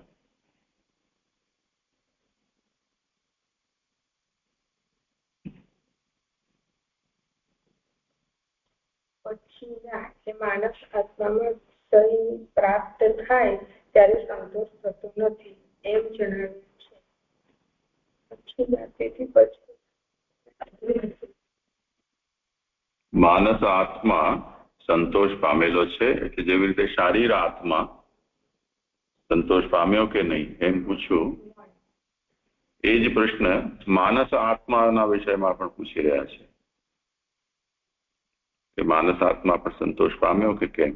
આપણે એ વાત જોઈ ને કે આત્મા છે એ દેહોપાધિથી ભિન્ન કેટલાક માને છે. યોગીઓ મનને વિશેષ પ્રાધાન્ય આપે છે, તો એ લોકો મનને આત્માની ઉપાધિ માને છે. એટલે આત્મા વિભુ વ્યાપક છે અને મનના ભેદથી આત્મા પણ ભિન્ન થાય છે એમ. તો શારીર આત્મા એટલે દેહાધ્યાસ અને માનસ આત્મા એટલે અંતઃકરણાધ્યાસ. તો અંતઃકરણના અધ્યાસથી ગ્રસિત આત્મા સંતોષ પામ્યો, દેહાધ્યાસથી ગ્રસિત આત્મા સંતોષ પામ્યો. એને સમજાવે કે તમારા પોતાથી સંતોષ પામ્યો, આ શરીર બી આવી ગયું, આત્મા બી આવી ગઈ, બીજું કોણ થયું કે એમાં તમારો ભેટો?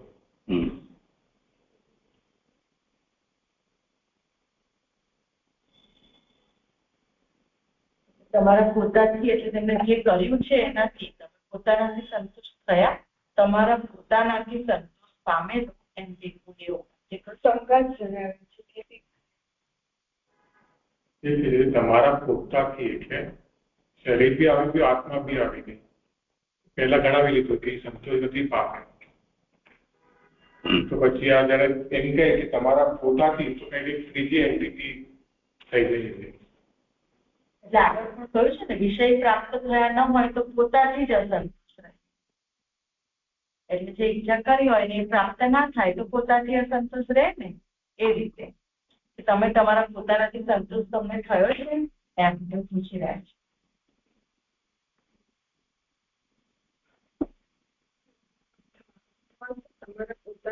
એમને મને પણ ક્લિયર નથી થતો વિષય. શું વિષય બોલો? આજ તમારો મૂળ શ્લોકાર્થમાં જોઈ લે, તમારો શારીર અથવા માનસ આત્મા કોઈ સ્થળે તમારા પોતાથી સંતોષ પામેલો છે એવું પ્રશ્ન કરે છે. બસ આ નથી સમજાય. એટલે આપણે કંઈક કરીએ તો આપણને આટલું બધું ધ્યાન છે તો ઘણું બધું કાર્ય કરે, બરાબર? તો આપણે કંઈક બી કાર્ય કરીએ તો આપણે પોતાની તો કૃતાર્થતા જણાય કે નહીં, કે મેં આટલું કર્યું, તો પોતાની અંદર તો કૃતાર્થતા જણાવી જ જોઈએ. એવું થાય ને, પણ નથી જણાય. એટલે અહીંયા એમને એ વસ્તુ તો મોટા સ્તર પર તો સમજાઈ જાય છે, શબ્દાવલીથી સમજવું છે. હા, એટલે એ તો વિષય તો સ્પષ્ટ છે કે એમને અસંતોષ થયો. હા, એટલે એ આ શબ્દાવલી થી કઈ રીતે એને સમજવું એ જ મુખ્ય છે. સમજાય કે તમે જે કાર્ય કર્યું, પોતે જે કાર્ય કર્યું એનાથી તમારા શરીર યા તમારા આત્માને સંતોષ થયો, એવી રીતે એવું છે. ભગવાનથી તો સંતોષ થવો જોઈએ. એટલે જ્ઞાનાનંદના રીતે લેવું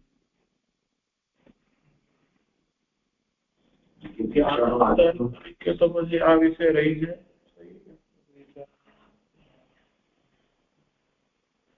આ થોડો મૂંઝવણમાં નાખતો.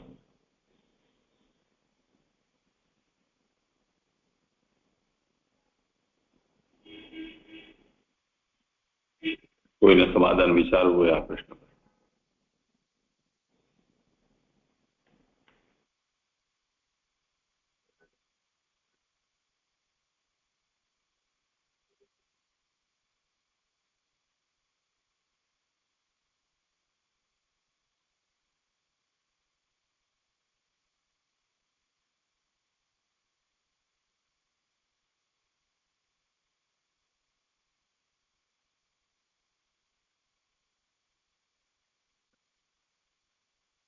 ધન્યવાદ, પ્રણામ.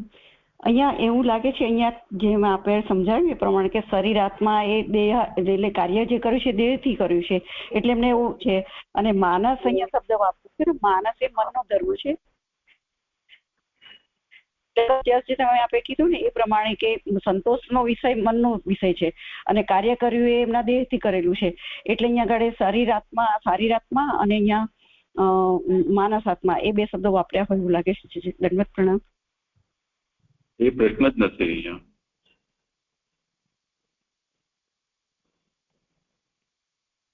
એટલે પ્રશ્ન ત્યાં સારી રીતે સમજી લો, પછી આપો ઉત્તર.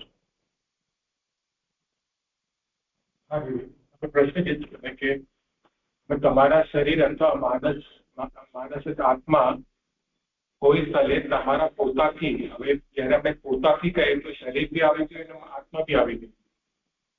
પછી જયારે તમારા પોતાથી સંતોષ પામેલો છે, ત્યારે ત્રીજી એન્ટિટી જેવી લાગે છે, તો એ કેવી રીતે સમજ? એટલે પોતાથી માં તો દેહ લઈ રહ્યા છે એવું સમજાય છે કે પોતાથી શારીર આત્મા જે કહ્યું છે ને, એટલે પોતાથી તો એ દેહ સાથેનો જે આત્માનો સંઘર્ષ છે એને શારીર આત્માથી કહી રહ્યા છે. તો એ દેહાભિમાની જે આપણે કયું અધ્યાસ વાળું છે તે, તો એમને સંતોષ થયો. અને માનસ આત્માથી તો પછી આગળ આપણને જે કહ્યું કે જે અંતઃકરણાધ્યાસ લાગેલો છે એવો, એટલે એને બે રીતે આથી એમ જે નીચે પણ કહ્યું છે ને 3 નંબરની ફૂટમાં કે બે અર્થનો સંગ્રહ કરાવનાર આત્માના એટલે શારીર આત્મા અને માનસ આત્મા એમ બે રીતે કહ્યું છે. તો અહીંયા જે શારીર આત્મા કહ્યું છે ને તો દેહ સાથેનું કહ્યું છે. તમે તમારા દેહથી જે કાર્ય કર્યું એનાથી તમને સંતોષ થયો છે એમ પહેલામાં સમજાય છે. એવું સમજી શકીએ કે આમાં આપણે જોઈએ છે કે વ્યાસજી જ્ઞાન અવતાર છે, આવેશ અવતાર. વ્યાસજીને આવેશ અવતાર લીધું છે. વ્યાસજી પોતે આવેશ અવતાર છે અને જયારે આવેશનો એ આવેશ આવે ત્યારે ત્રીજી એન્ટ્રી એવું લઈ શકાય દીધું. અહીંયા મૂળમાં જે કહેલું છે એનાથી વિચારી લો ને, એમ ત્યાં બધી સ્પષ્ટતા છે જ, એમાં તમે ધ્યાન આપો જરા.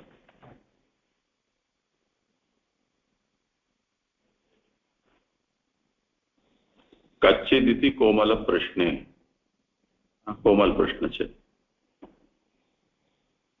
શારીર આત્મા આત્મના ભવતા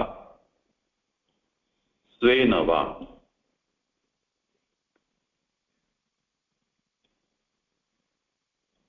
તમારો જે શારીર આત્મા છે એ આત્માથી સંતુષ્ટ થયો કે કેમ? આત્મના પરિતુષ્યતિ એમ, અથવા શારીર આત્મા સ્વેન પરિતુષ્યતિ વા એમ. એમાં જે ભવતઃ પદ છે ઇતિ તુ સમુદાય, એટલે તમારો શારીર આત્મા આત્મના પરિતુષ્યતિ, તો સમુદાયનો મતલબ સંઘાત. તો હવે એમાં કહે છે કે જે જોઈતું હોય ન મળે તો સંતોષ ન થાય. વિષય અપ્રાપ્તૌ તુ સ્વેનૈવ અપરિતોષ. તો જે વિષય જોઈતો હતો એ પ્રાપ્ત ન થયો તો અસંતોષ થયો છે એમ કહી શકાય. તો કહી રહ્યા છે કે ભગવતા તું ભવતા, તમે તો ભગવાન છો, તો તમને તો એવો કોઈ વિષય હોય નહીં કે જે પ્રાપ્ત ન હોય. તો તમને ભગવદ રૂપ છો અને બધા વિષય તમને પ્રાપ્ત છે, તેથી તમને હવે તો સંતોષ થયો હશે ને. અનેન લૌકિકમ અલૌકિકમ વા નિમિત્તમ પૃષ્ટમ ભવતી. તે લૌકિક દૃષ્ટિથી અને અલૌકિક દૃષ્ટિથી બંને દૃષ્ટિથી અહીંયા નારદજી વ્યાસજીને પૂછી રહ્યા છે. તો લૌકિક દૃષ્ટિથીનો તાત્પર્ય અધ્યાસ, અલૌકિક દૃષ્ટિથી તાત્પર્ય જે કાર્ય કરવાનું છે એ કાર્ય ભગવદ યશનું ગાન, એ અલૌકિક દૃષ્ટિથી. તો તે રીતે થયું. તો જે ત્રીજો જે તમે કહી રહ્યા છો એ અહીંયા ભગવાન આવી ગયું આત્માના.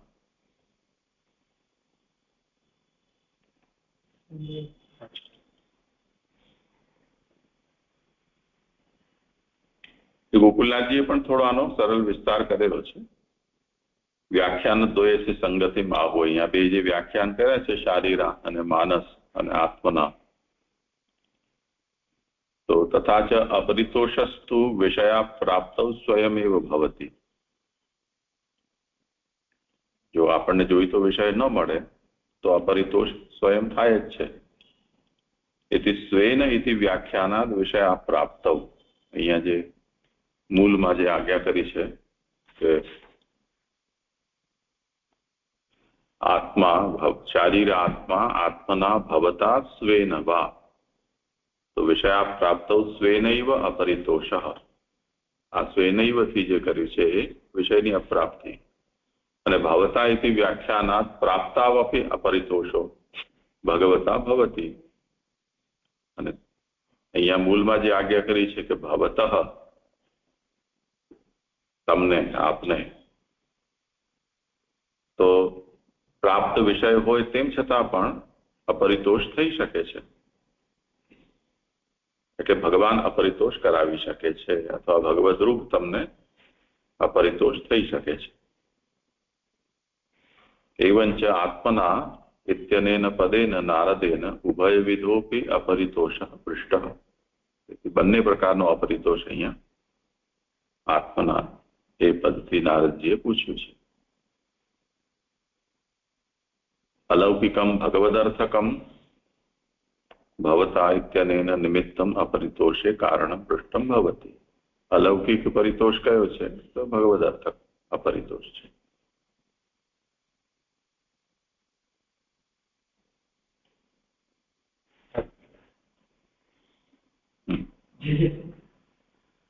ભગવાનના કલા બરાબર, પછી એમાં અલૌકિક સંતોષ ન થવાનું કારણ ઈચ્છા એ કઈ રીતે સમજાય નહીં.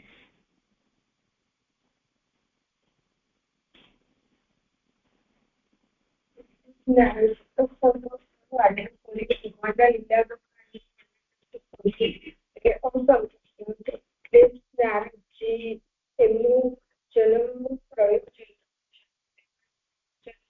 કશું કારણ એ કહેવા માટે બે વસ્તુ ધ્યાન એક તો વિષય પ્રાપ્ત ન થયો હોય તો પોતાની જ સંતોષ થાય, એક વસ્તુ થઈ. અને બીજી વસ્તુ છે ભગવાન થઈ તો સંતોષ થવો જોઈએ.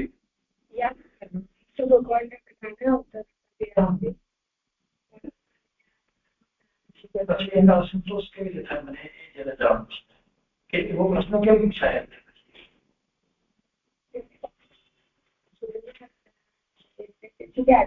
અહીંયા સંભળાય એવી રીતે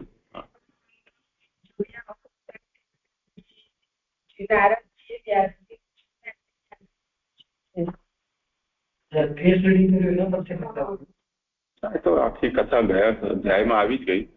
વ્યાસજીએ પોતે જ તો કહ્યું નારદજીને. જોવાનો ક્યાં પ્રશ્ન છે? વ્યાસજીએ પોતે જ આ વાત કહીને આટલું કર્યા છતાં પણ અપૂર્ણતા લાગે છે. એમને પોતે જ કઈ વાત છે.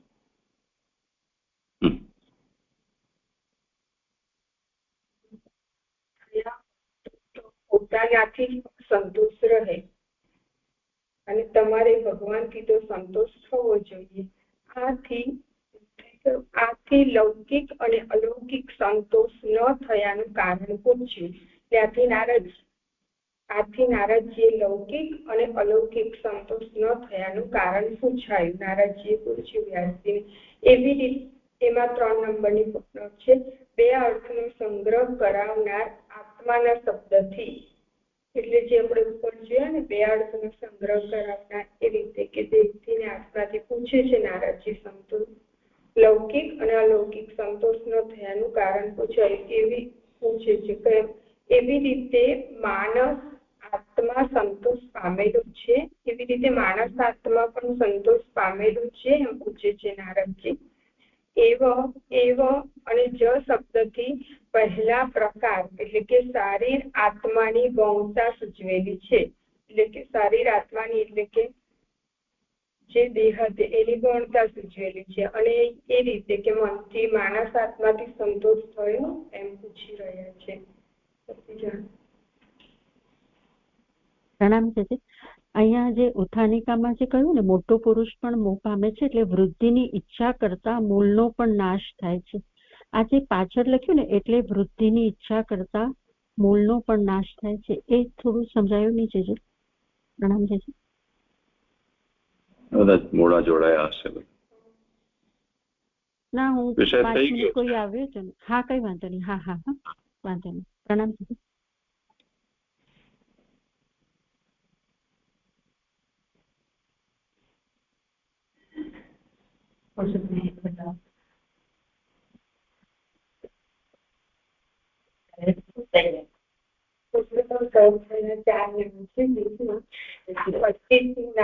સર્વ સિદ્ધાંત વાગાતના 26મી નારદાદ્ય ક્લિષ્ટ 27નું નામ છે અંતરાત્મા અને 28 જ્ઞાન ગમ્ય. 4 નામ છે.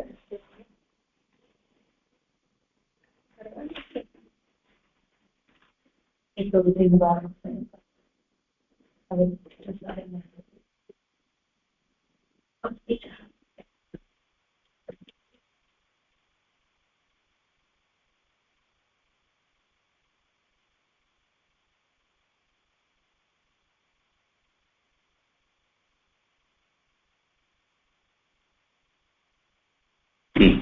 પ્રણામજી છે. હવે ત્રીજા શ્લોકથી મારી પ્રસ્તુતિ છે કરું છું. એટલે આગળ જે વ્યાસજી નારદજી પ્રશ્ન પૂછી રહ્યા છે એનો ઉત્તર આપવા માટે વ્યાસે કરેલું કાર્યનું પૂર્વ પક્ષના પ્રકારથી અભિનંદન નીચેના શ્લોકથી કરે છે. એટલે નારદજી પ્રશ્ન તો પૂછી રહ્યા છે અને કહે છે કે તમને કેમ હજુ અસંતોષ થઈ રહ્યો છે એનું કારણ બી પૂછી રહ્યા છે અને આગળ કહી રહ્યા છે કે પહેલા પૂર્વ પક્ષના પ્રકારથી એટલે પહેલા જે બધું કર્યું છે એટલે કે મહાભારત રચ્યું છે એનું અભિનંદન પણ આપી રહ્યા છે કે તમે બહુ સારું એવું કાર્ય કર્યું છે ભારત રચીને. એ હવે નીચેના શ્લોકમાં કહેશે. જિજ્ઞાસિતમ સુસંપન્નમ અપી તે મહદદ્ભુતમ કૃત્વાન ભારતમ યસ્તવ સ્વાર્થ પરિબૃહિતમ.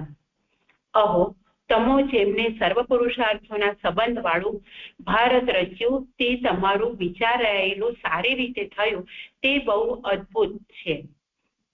તમારું વિચારેલું સર્વલોકના હિત માટેનું આચરણ સારી રીતે થયું. એટલે નારદજી વ્યાસજીને કહે તમે જે વિચાર્યું છો એ રીતે તમે મહાભારત રચ્યું તે તમારા લોકોના હિત માટે અને આચરણ થઈ શકે તેવી રીતે સારી રીતે થયું. કારણ કે એક કાર્યથી જ કલ્પ સુધીનું સાધન થયું. એટલે ખાલી તમે આ મહાભારત રચ્યું તે તો આખા કલ્પ સુધીનું સાધન હવે થઈ ગયું. અપી એટલે અહો શબ્દ આશ્ચર્ય દર્શાવનારો છે. એટલે આ તમે કર્યું કાર્ય એ બહુ સારું કર્યું છે. એ રીતે ભગવાનને પણ દરેક કાર્ય કરવાની જરૂર રહી છે. તમારે તો તે પણ નથી એમ ઇતિ શબ્દથી કહેલ છે. આ થોડું જે નથી સમજાતું આગળ જે વાત આવી ને કે અહીંયા નારદજી એની અંદર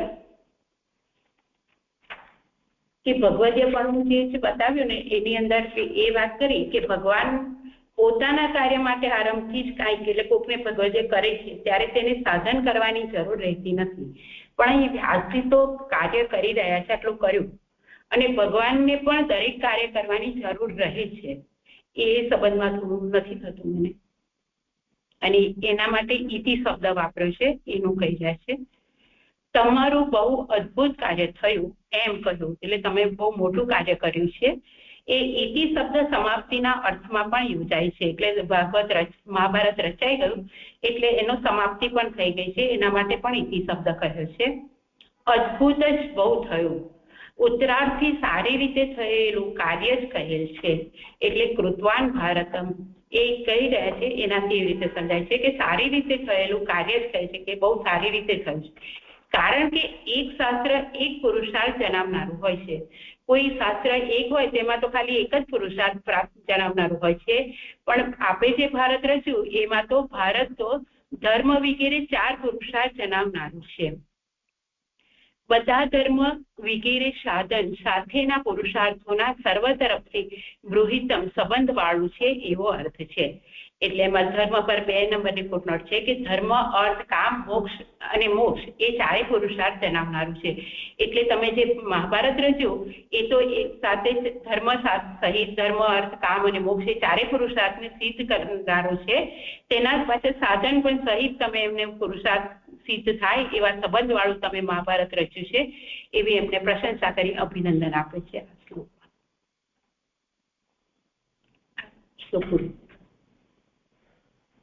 આજે ભગવતોપી પ્રત્યેક કૃત્યપેક્ષા તવ તો તદપી નાસ્તિ. એટલે ભગવાનને તો તે કાર્ય કરવા માટે તે પ્રકારે એટલે તે પ્રયોજન છે તે કરવા માટે તે પ્રકારના કાર્ય કરવા પડે છે. પરંતુ તમને તો એની પણ આવશ્યકતા પડી નથી. એટલે એક મહાભારતથી જ આ બધું કાર્ય તમે કરી લીધું. એમાં પૃથક પૃથક ગ્રંથે સર્વ વર્ણાશ્રમ ધર્મ નિરૂપણમ ભગવતા કૃતમ. ભગવાને સર્વ વર્ણ અને આશ્રમના ધર્મોનું નિરૂપણ પૃથક પૃથક ગ્રંથોમાં કર્યું છે. ત્વયા તુ એતદ ભારત લક્ષણમ. તમારું તો કેવલ આ એક મહાભારતથી જ આ કાર્ય સંપન્ન થઈ ગયું. એ અદ્ભુત છે.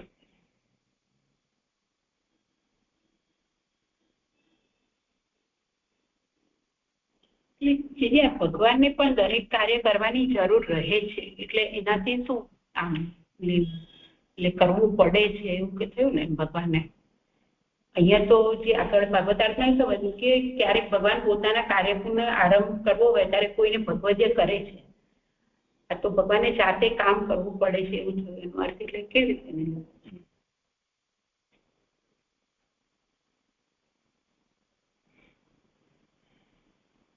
રીતે જે હમણાં સમજાયું એ રીતે મને એવું સમજાયું છે કે ભગવાનને પણ ધર્મ કામ મોક્ષ પણ કરવું એ તો જુદા જુદા શાસ્ત્રોમાં કરેલું છે. એટલે ભગવાનને પણ દરેક કાર્ય કરવાની, અને આમ પણ કોઈ પણ કાર્ય કરવું હોય તો ભગવાનને એ કાર્ય કરવાની જરૂર રહે છે. એટલે અહીંયા એવું લાગે છે કે વ્યાસજીને થોડુંક આમ ઊંચે ચડાવી રહ્યા હોય કે તમે તો ઘણું કાર્ય કર્યું એમ કંઈક કહેવાનો ટોન હોય નારદજીનો, એવી રીતે અહીંયા જણાવી રહ્યા છે. કારણ કે નારદજીને તો ખબર જ છે કે વ્યાસજીએ શું નથી કર્યું ને જેનાથી એમને અસંતોષ થઈ રહ્યો છે. એટલે નારદજી વ્યાસજીને થોડુંક આમ અત્યારે એવું જણાવી રહ્યું છે કે આમ થોડુંક એમને ચડાવી રહ્યા છે કે તમે તો ભારત કર્યું એમાં જ તમે તો 4 પુરુષાર્થો આવી ગયા એવું ઇતિશ્રી થઈ ગઈ એની, એમ એટલે સમાપ્તિ જ થઈ ગઈ. એટલું બધું તમે ઉત્તમ કાર્ય, અદભુત. અને એનો બીજો અર્થ ઇતિ તે મહદ અદભુતમ એમ કરીને ઇતિનો બીજો અર્થ પણ એક રીતે લઈ રહ્યા છે કે તમે જે કાર્ય કર્યું એ બહુ મહદ અદભુત કાર્ય કર્યું છે. બીજો પાઠ પણ કીધું છે. એટલે તમે જે કાર્ય કર્યું એમાં બધું સમાપ્ત જ થઈ ગયેલી, ભારત જ રચ્યું એમાં. એટલે ઉત્તમતા બતાવી રહ્યા છે વ્યાસજીને અહીંયા કે તમે તો ઉત્તમ છો, કે તમે તો એકવાર જ કરી દીધું બધું કાર્ય. એવી રીતે ઇતિ સમાપ્તિ પણ થઈ ગયું એવી રીતે એવું જણાય છે. ભગવાન એક એક શાસ્ત્રમાં એક એક પુરુષાર્થ કર્યો છે એ પ્રમાણે ભગવાનને તે કાર્યમાં જોડવાનું છે. જે કટાક્ષથી કહેતા હોય જીવી કે કલ્પ સુધીનું કાર્ય કરી દીધું તો ભગવાને દરેક કાર્ય કરવાની જરૂર જ છે. તમારે તો તે પણ નથી. કલ્પ સુધીનું કાર્ય કટાક્ષની પ્રશંસા જ છે.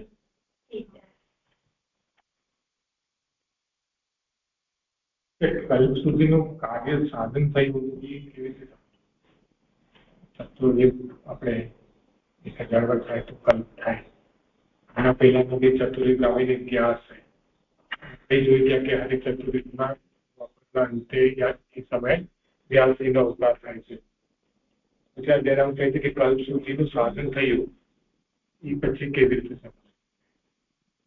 એટલે અત્યારે જે કાર્ય કર્યું છે તમે એટલે બહુ સારું કર્યું કે એક કલ્પ સુધીનું કાર્ય થઈ ગયું એમ એવું કહેવાનું લાગે છે કે આ એક જ આટલું થોડુંક કાર્ય સમય માટેનું નથી થયું, ઘણા લાંબા સમય માટેનું કાર્ય થઈ ગયું હોય એવું લાગે છે. લિટરલ સેન્સમાં લેવાની જરૂર નથી, લોંગ ટર્મ કામ છે. અહીંયા જે સંબોધન અને એનો ભાવ અહીંયા સ્પષ્ટ કર્યો ને બીજી જ પંક્તિમાં, અપી અહો શબ્દ આશ્ચર્ય દર્શાવનારો છે. એટલે એક જગ્યાએ તો ભગવત જ્ઞાન અવતાર છે તો એમાં આશ્ચર્યની શું વાત છે? એ તો કરી શકે એવા છે, સમર્થ છે. તો અહીંયા આ સંબોધનનો આશ્ચર્ય ભાવ દર્શાવ્યો એ કેવી રીતે વિચારી શકે? અને સ્વયં નારદજી કહે છે તો નારદજી તો બધું જાણે છે. એટલે અહીંયા એટલે ભગવાન કરે તો આશ્ચર્ય થવું એ એવું થોડી થાય. આશ્ચર્ય તો આપણે ત્યારે થાય કે મનુષ્ય નોર્મલ વ્યક્તિ કોઈ એવું મોટું કાર્ય કરી બતાવે ત્યારે આપણે એવું થાય કે એમણે આ કેવી રીતે કરી શકે છે આ કાર્ય, એમ તો આપણે એ રીતે વિચારીએ છીએ. પણ ભગવાન માટે તો કંઈ પણ કાર્ય આટલું કઠિન છે નહીં, સહજ છે બધા કાર્ય. એમાં આશ્ચર્ય એટલે નારદજી જેવું આશ્ચર્ય બતાવે છે એટલે પ્રશ્ન થાય. એટલે પ્રશંસાર્થમાં કોઈ બીજું પણ કહી શકતા હતા કે બહુ સારું કર્યું, કે તમે બધા ઉત્તમ કાર્ય કરવા વાળા છો એવા વ્યાસ. એટલે ઘણી બધી જગ્યાએ સંબોધન ભિન્ન ભિન્ન દેખાય છે. અહીંયા આનો ભાવ સ્પષ્ટ ન થયો. એટલે અહીંયા જે હમણાં વાત થઈ કે જે એક તો મોહ પામેલા છે, ઉદાસીન છે, એટલે એમને આમ થોડુંક લાઇટમાં લાવવા માટે કે હા હવે તમે તો કેટલું મોટું કાર્ય કર્યું છે તો એવી રીતે એમને બતાવવા માટે એટલે આ અપી શબ્દ મહત્તમ અદ્ભુતમ એની સાથે જોડાયેલું. ઓહો તમે તો આટલું મોટું કાર્ય કર્યું કે જે ભગવાને ના કરી શકે એટલું મોટું કાર્ય તમે કર્યું છે એવી રીતે કહેતા હોય ને એટલે એવું આશ્ચર્ય બતાવતા હોય, એમ દેખાડતા હોય નારદજી ખાલી. એટલે એમને આશ્ચર્ય એટલું બધું થયું તો નહીં જ હોય નારદજીને, પણ સામે એમને પ્રોત્સાહન કરવા માટે કરી રહ્યા હોય એવું લાગે છે. એટલે સમજી શકીએ, પણ એમ નારદજી જેવાને આવું થાય એટલે વિચાર આવે. એટલે આવું બચ્ચા થોડી હતા એમ. उत्तरार्थम तत्कृतम पूर्व पक्षेण अभिनंदती.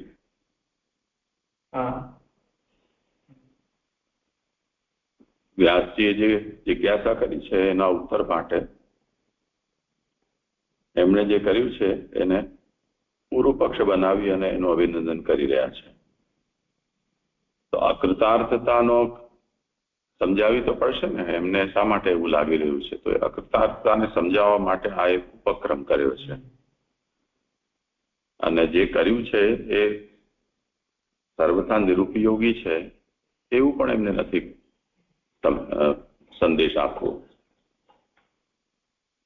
તો એમને જે કંઈ પણ કર્યું છે એ બહુ વિચારપૂર્વક કર્યું છે. એનાથી લોકહિતાચરણ પણ થયું છે, જે લાંબા સમય સુધી બધાને ઉપયોગી થશે. એ બધી વાત સાચી જ છે. એટલે અહીંયા આપી આશ્ચર્ય, એટલે આવું કાર્ય કોઈ કેવી રીતે કરી શકે, એના મગજમાં આવું કેમ આવી શકે, એ રીતે એમની પ્રશંસા છે. અહીંયા એક રીતે વ્યાસજી અને ભગવાનમાં એમ ભેદ જેવો બતાવી દીધું.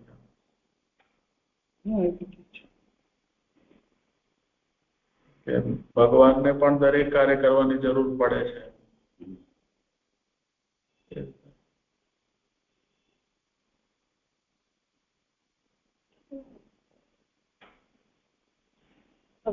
શ્લોક નંબર 4. સ્વાભાવિક ધર્મમાં પણ વ્યાસની સરસાઈ નીચેના શ્લોકથી કહે છે. એટલે હવે વ્યાસજી પણ તમે કેવા છો એવી રીતે એમની પોતાની સરસાઈ બતાવે છે કે તમે કેટલા ઉત્તમ છો. એવી રીતે આગળના શ્લોકમાં કહે છે, જિજ્ઞાસિતમ અધિતમ ચ બ્રહ્મ યત તત સનાતનમ તથાપિ સોચસ્યાત્માનમ અકૃતાર્થ ઇવ પ્રભુ. અતિ પ્રસિદ્ધ સનાતન બ્રહ્મનો તમે વિચાર કર્યો અને અભ્યાસ કર્યા છતાં હે શક્તિવાળા પોતે અકૃતાર્થ હોવ તેમ તમે શોક કરો છો. હવે બ્રહ્મ એટલે પરબ્રહ્મ અને વેદ. તે પૈકી પહેલા પરબ્રહ્મનો વિચાર કર્યો અને બીજા વેદનો અભ્યાસ કર્યો. ચ અને શબ્દથી વેદ ભણાવ્યાનું અને ધર્મ કહેલ છે. એટલે કે વ્યાસજી કેવા છે તો પરબ્રહ્મ અને વેદના, એટલે કે પરબ્રહ્મનો વિચાર પણ કર્યો છે, એમને વેદનો અભ્યાસ કર્યો છે અને વેદ ભણાવ્યા છે અને ધર્મ પણ કહ્યો છે. કારણ કે જૈમિનીએ પણ તેમને કહેલા અર્થનું નિર્માણ કરેલું છે. એટલે વ્યાસજીએ જે કર્યું છે પૂર્વમીમાંસા ને એના પર જ જૈમિની ઋષિએ એમના અર્થ સાથે અર્થનું નિર્માણ કર્યું છે. અથવા પહેલો વિચાર બ્રહ્મના વિષયનો અને બીજો વેદના વિષયનો. આમાં જરા સુધારી લો થોડું. ચ શબ્દથી વેદ ભણાવ્યાનું કહેલ છે અને કાઢી દો. અને ધર્મ એ બીજું વાક્ય છે.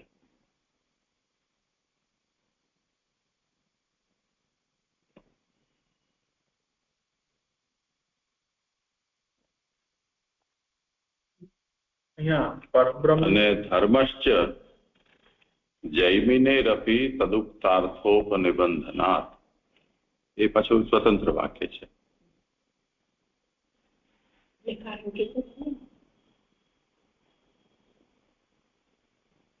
તો શબ્દથી વેદ ભણાવ્યાનું કહેલ છે, એ પૂર્ણ વિરામ, એક વાક્ય પૂરું થયું.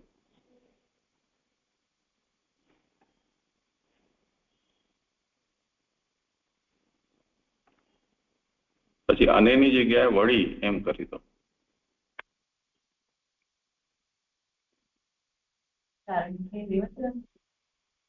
વળી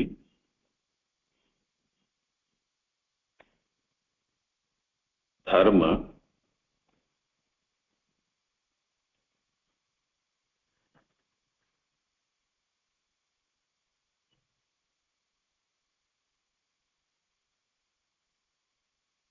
તદુક્તાર્થોપનિબંધનાत्.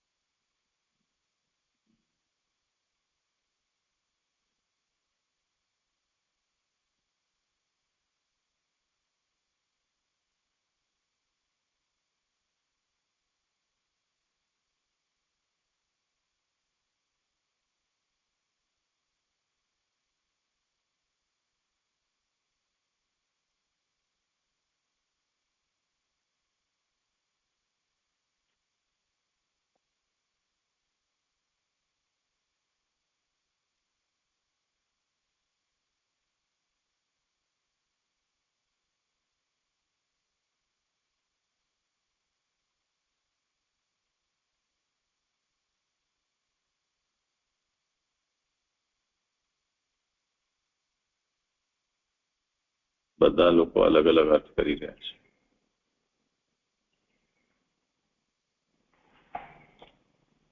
ગોકુલનાથજી એમ આજ્ઞા કરી રહ્યા છે કે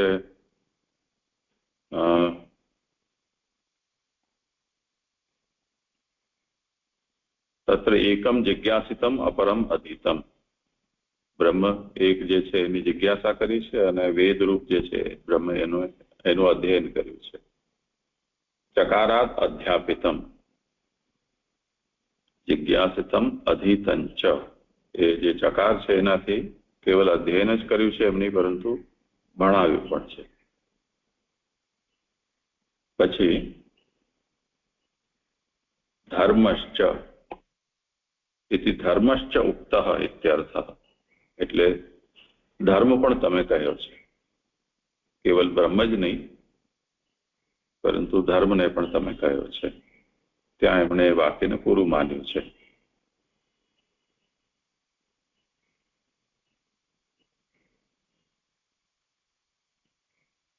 અને પ્રકાશકાર એમ કહી રહ્યા છે કે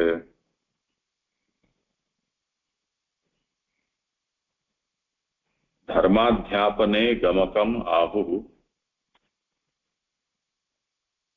જૈમિનેઃ ઇત્યાદિ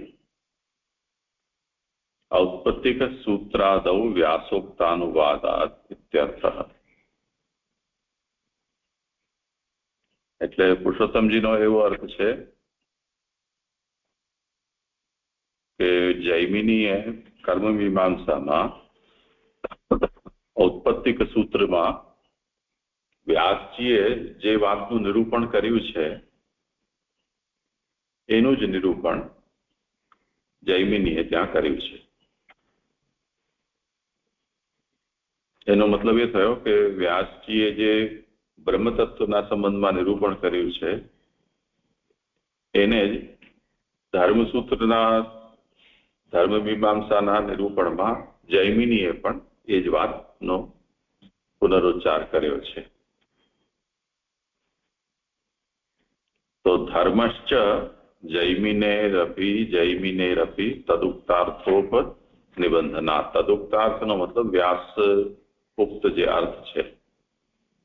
તો વ્યાસજીએ જે બ્રહ્મસૂત્રમાં અર્થ સમજાવ્યો છે એને જૈમિનીએ પોતાની ધર્મમીમાંસામાં વણી લીધેલો છે.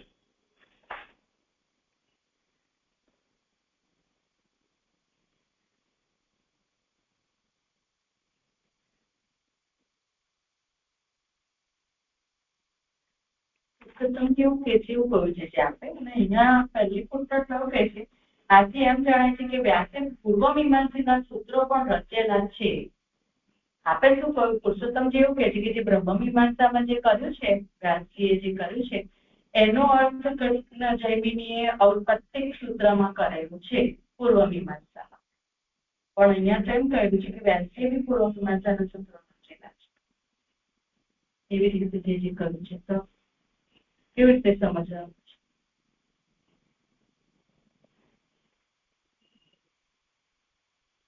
તો વેદ ચ શબ્દથી વેદ ભણાવ્યાનું કહેલ છે પૂર્ણ વિરામ. વળી ધર્મ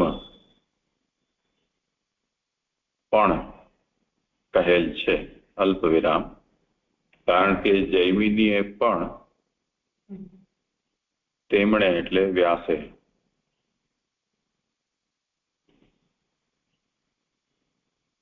કહેલા અર્થનું નિર્માણ કરેલું છે.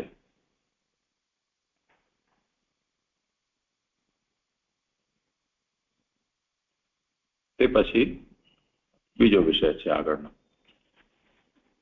અથવા પરબ્રહ્મ અને વેદ, તો વેદમાં બી બ્રહ્મનું જ્ઞાન, એક અને બે, એક પરબ્રહ્મ એટલે બ્રહ્મનો વિચાર કરે, બીજો વેદ વેદમાં બી જ્ઞાન બ્રહ્મનું જ કર્મ કાર્ય. પરબ્રહ્મથી ઉત્તરકાર બ્રહ્મનું જ્ઞાન, અને જે વેદ કર્મ ને નથી કર્મ બ્રહ્મ શબ્દના બંને અર્થ છે. બ્રહ્મ તત્વ પણ અર્થ છે, સચ્ચિદાનંદ બ્રહ્મ, અને બ્રહ્મનો મતલબ વેદ.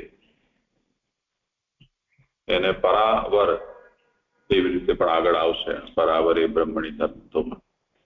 પરબ્રહ્મ એટલે સચ્ચિદાનંદ બ્રહ્મ અને અવર બ્રહ્મ એટલે વેદ.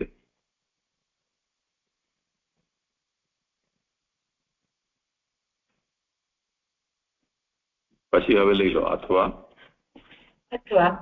પહેલો વિચાર બ્રહ્મના વિષયનો અને બીજો વેદના વિષયનો. ત્યાં એક નંબરની કહી છે, ફૂટનોટ કહી છે. આથી એમ જણાય છે કે વ્યાસે પૂર્વ મીમાંસાના સૂત્રો પણ રચેલા, એ પુરુષોત્તમજી કહી રહ્યા છે. વેદના વિષયનો યત તત એટલે અતિ પ્રસિદ્ધ, સનાતન એટલે કે વિકાર વિનાનું બ્રહ્મ. શું થયું? વેદના વિષયનું પછી પૂર્ણ વિરામ, આ તો વાત પૂરી થઈ ગઈ ને. એટલે વેદના વિષયનો પછી યત તત એટલે અતિ પ્રસિદ્ધ.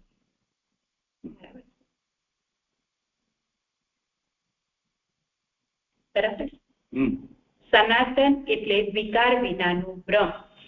બ્રહ્મ શબ્દથી વિકાર વિનાનું પછી પૂર્ણ વિરામ, એક વાત પૂરી થઈ ગઈ. બ્રહ્મ શબ્દથી મહાત્મય જ કહેલું છે. એમાં 2 નંબરની ફૂટનોટ કહે છે કે સનાતન વિશેષણ નકામું નથી એમ જણાવવા આ કહેલ છે. એટલે સનાતન એટલે વિકાર વિનાનું કયું, એટલે કે એ બ્રહ્મનું મહાત્મ્ય જણાવવા માટે જ કહેલું છે. ઉત્તરાર્થી ફળ ન પ્રાપ્ત થવાના રૂપ દોષ કહે છે. એટલે ઉત્તરાર્થ એટલે તથાપિ શોચ્યાત્માનમ અકૃતાર્થ ઇવ પ્રભુ. એ જે કહ્યું એટલે એનાથી એવું કહી રહ્યા છે કે તમને ફળ પ્રાપ્ત ન થયું તેમાં શું દોષ છે, ન થવાનો દોષ કહેલ છે. એટલે તમે અકૃતાર્થ કેમ છો એ જણાવવા માટે કહી રહ્યા છે. આત્માને જાણનાર શોકને તરે છે એ શ્રુતિ પ્રમાણે, અને ચેષ્ટા ન થવાથી મોહ પામેલો શોક કરે છે. એટલે જે આત્માને જાણનાર હોય છે તેને શોક ક્યારે થતો જ નથી, એ શોક મોહથી તરી જાય છે, એ શ્રુતિનું વચન છે. અને ચેષ્ટા ન થવાથી મોહ પામે છે. એમાં 3 નંબરની ફૂટનોટ છે કે ધર્મ પ્રગટ કરે તેની ચેષ્ટા, એટલે ધર્મ પ્રગટ ન કર્યો હોય તે ન થવાથી મોહ પામેલો શોક કરે છે. એટલે શોક કોણ કરે છે, શોક કોણ નથી કરતું, એ 2 રીતે બંને વચનોથી કહ્યું. એ શ્રુતિ પ્રમાણે જ્ઞાન અને ધર્મ પ્રાપ્ત થયા હોય ત્યારે શોક ન રહે એવું શ્રુતિથી સિદ્ધ થયેલું છે. એટલે આ બંને વચનોથી એવું સિદ્ધ થાય છે કે જ્યારે જ્ઞાન પ્રાપ્ત થયા અને ધર્મ પ્રાપ્ત થયા ત્યારે કોઈ પણ પુરુષને શોક રહેતો નથી એવું શ્રુતિ સિદ્ધ થયેલું છે. અને તે અનુભવથી ખોટું ઠરે છે. એટલે તમારી સામે જે હું જોઈ રહ્યો છું એના અનુભવ, મને એવો અનુભવ થઈ રહ્યો છે કે એ તો ખોટું છે, કારણ કે તમને જ્ઞાન પણ છે અને ધર્મ પણ પ્રાપ્ત થયેલો છે, તો પણ તમે શોક યુક્ત છો એવું દેખાઈ રહ્યું છે. વળી આ શોક લૌકિક નથી એમ અકૃતાર્થ હોવ તેમ શબ્દોથી કહેલું છે. કારણ કે આજે તમારામાં જે શોક દેખાઈ રહ્યો છે તે લૌકિક નથી, એટલે તમે હજુ અકૃતાર્થ છો તેમ શબ્દોથી કહેલું છે. એટલે તમને કૃતાર્થ નથી થઈ તેના માટે કહી રહ્યા છે. જેમ બ્રહ્મ સંબંધી 2 વિચારો ન થવાથી પુરુષાર્થ તેને પ્રાપ્ત થયેલો નથી તેવો પુરુષ શોક કરે. એમાં 4 નંબરની પૂછપરછ છે કે પૂર્વ મીમાંસા અને ઉત્તર મીમાંસાના વિચારો. એટલે બ્રહ્મ સંબંધી, એટલે બ્રહ્મ એક જ છે એ પરબ્રહ્મના વિષયમાં અને વેદના વિષયમાં, એ બંનેના વિષયમાં જો વિચાર ને પુરુષાર્થ જેને પ્રાપ્ત ન થયો હોય તેવો પુરુષ શોક કરે છે. પણ તમે તો આ બંને કાર્ય કર્યું છે, તો પછી તમને શોક શેનો કેમ થઈ રહ્યો છે એવું નારદજી પૂછી રહ્યા છે. તે પ્રમાણે પુરુષાર્થ પ્રાપ્ત થયેલાની સ્થિતિમાં પણ શોક કહે છે. એટલે તમને આ પુરુષાર્થ પ્રાપ્ત થઈ ગયો છે છતાં પણ તમે શોકની સ્થિતિમાં છો એ કહે છે, એવો અર્થ છે.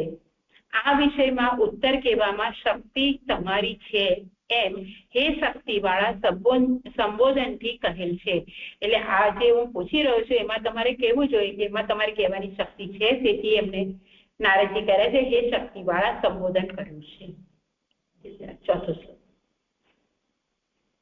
કઈ કોઈ વિચાર નહીં આમાં.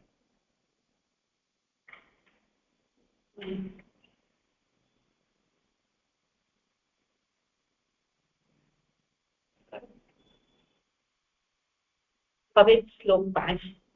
પ્રમાણ બળથી વિચાર કરનારાઓને આનો ઉત્તર સૂચતો નથી એમ નીચેના શ્લોકથી વ્યાસજી કહે છે. જ્યારે નારદજી આવી રીતે પ્રશ્ન પૂછ્યો કે તમે શોક મગ્ન કેમ છો, ત્યારે વ્યાસજી પોતાની રીતે કહે છે કે પ્રમાણ બળથી, એટલે શાસ્ત્રના વિચાર કરનારાઓનો આનો ઉત્તર સૂચતો નથી, એટલે કે મને આનો ઉત્તર દેખાઈ નથી રહ્યો એમ હવે નારદજી કહે છે. વ્યાસ કહે છે અસ્તેય મે સર્વમ ઇદમ સ્વયુક્તમ તથાપि નાત્મા પરિતુષ્યતે મે તન્મૂલમ અવ્યક્તમ અગાધ બોધમ પુચ્છામધિ સ્વ આત્મ ભવાત્મ ભૂતમ. તમે આ કહ્યું તે સર્વ મારું કાર્ય છે, છતાં પણ મારા આત્માને સંતોષ થતો નથી. તેનું અપ્રગટ મૂળ આત્માથી ઉત્પન્ન થયેલાના દેહથી ઉત્પન્ન થયેલા અગાધ જ્ઞાનવાળાને તમને પૂછું છું. સાધનથી ફળ પ્રાપ્ત ન થવાનું જે મૂળ કારણ તે અવ્યક્તમ પ્રગટ નથી, કારણ કે લોકમાં અને વેદમાં તેવું થયેલું નથી. એટલે હવે કે સાધન અને ફળથી પ્રાપ્ત ન થાય કોઈ વસ્તુ, તો તેનું કારણ શું છે કે કારણ કે અપ્રગટ છે, તેથી તેનું મૂળ કારણ અપ્રગટ નથી તે બતાવી રહ્યા છે કે સાધનથી ફળ પ્રાપ્ત કેમ નથી થયું તેનું કારણ કે લોકમાં અને વેદમાં તો તેવું થયેલ નથી. એટલે લોકમાં અને વેદમાં તો જે સાધન કરીએ એનું ફળ પ્રાપ્ત થાય છે, પણ આવું તો મને જ થઈ રહ્યું છે. તેથી અગાધ જ્ઞાનવાળાને તમને પૂછું છું. એટલે નારદજી અગાધ જ્ઞાનવાળા છે, તેથી તમને પૂછું છું એવું વ્યાસજી કહી રહ્યા છે. અગાધ એટલે પ્રમાણથી ન જણાય તેવું, એટલે અગાધનો અર્થ કરે કે પ્રમાણોથી પણ ન જણાય તેવું, તેનું પણ પ્રમેયના બળથી જ્ઞાન થાય. પણ જે પ્રમાણથી ના દેખાય તે પ્રમેયના બળથી જ્ઞાન થાય. એમાં 1 નંબરની પૂછપરછ છે કે નારદજી ભગવાનના પૌત્ર હોવાથી, ભગવાનની નિકટ હોવાથી, ભગવાનના સ્વરૂપના બળથી તેમને જ્ઞાન થાય એવો અર્થ છે. એટલે કે પ્રમાણ ન જણાય તેવું તેનું પણ પ્રમેયના બળથી જ્ઞાન થાય. કારણ કે વ્યાસજી એટલે કહી રહ્યા છે કે નારદજી ભગવાનના પૌત્ર છે, ભગવાનની નિકટ રહેવાવાળા છે અને ભગવાનના સ્વરૂપથી તેમને જ્ઞાન છે. તેથી જ હવે તમને જ્ઞાન થાય તો મને કહો. એ અગાધ વ્યાનતા એટલે તમને હું પૂછી રહ્યો છું એવું વ્યાસજી કહી રહ્યા છે. તે આત્માથી ઉત્પન્ન થયેલાના દેહથી ઉત્પન્ન થયેલા શબ્દથી કહેલું છે.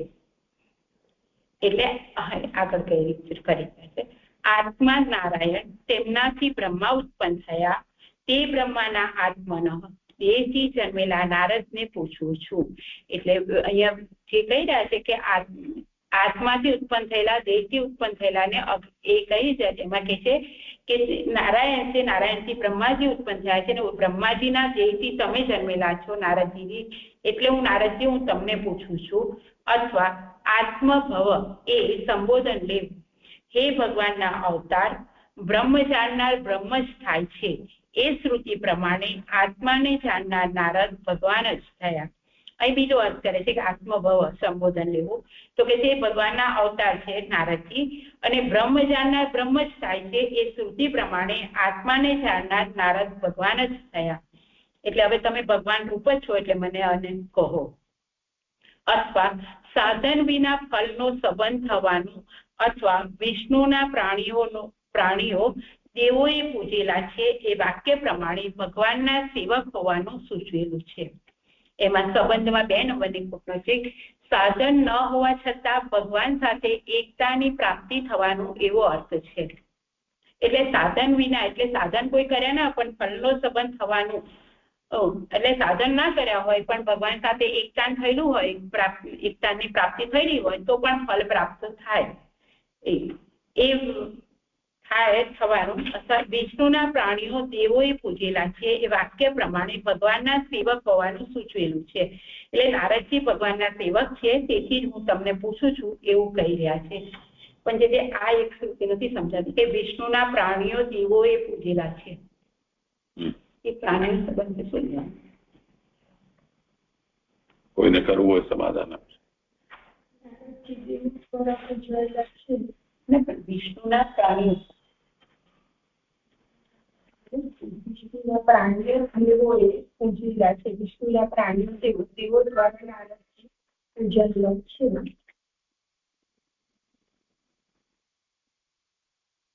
દેવોએ એ પૂજેલા છે એટલે વિષ્ણુના પ્રાણીઓ અને દેવો દ્વારા પૂજાયેલા નારદજી.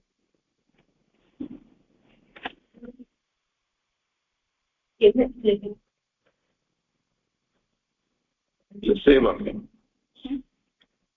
ભૂતાની વિષ્ણોઃ સુરપૂજિતાની.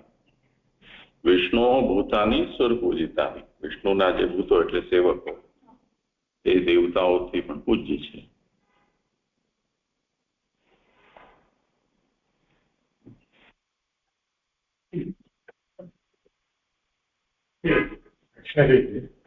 કે આજે પેલી ફૂટનોટમાં આવ્યું ને કે નારદજી ભગવાનના પૌત્ર છે, એટલે પછી ભગવાન કોણ છે? પછી એમાં સમજાય કે નારાયણ છે, આત્મા નારાયણથી ભગવાન લીધા છે.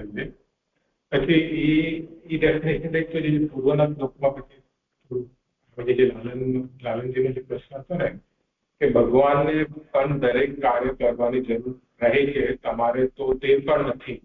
પછી આપણે આયા ભગવાનને અગર નારાયણ લઈ, પછી નારાયણથી ઉત્તમ વ્યાસજીને ગણાવ્યા, પછી સમજો શું છે? 6ઠ સ્કંદ કાઢી ભાગવતજીનું સેટ 6:3-18 જોઈ લે.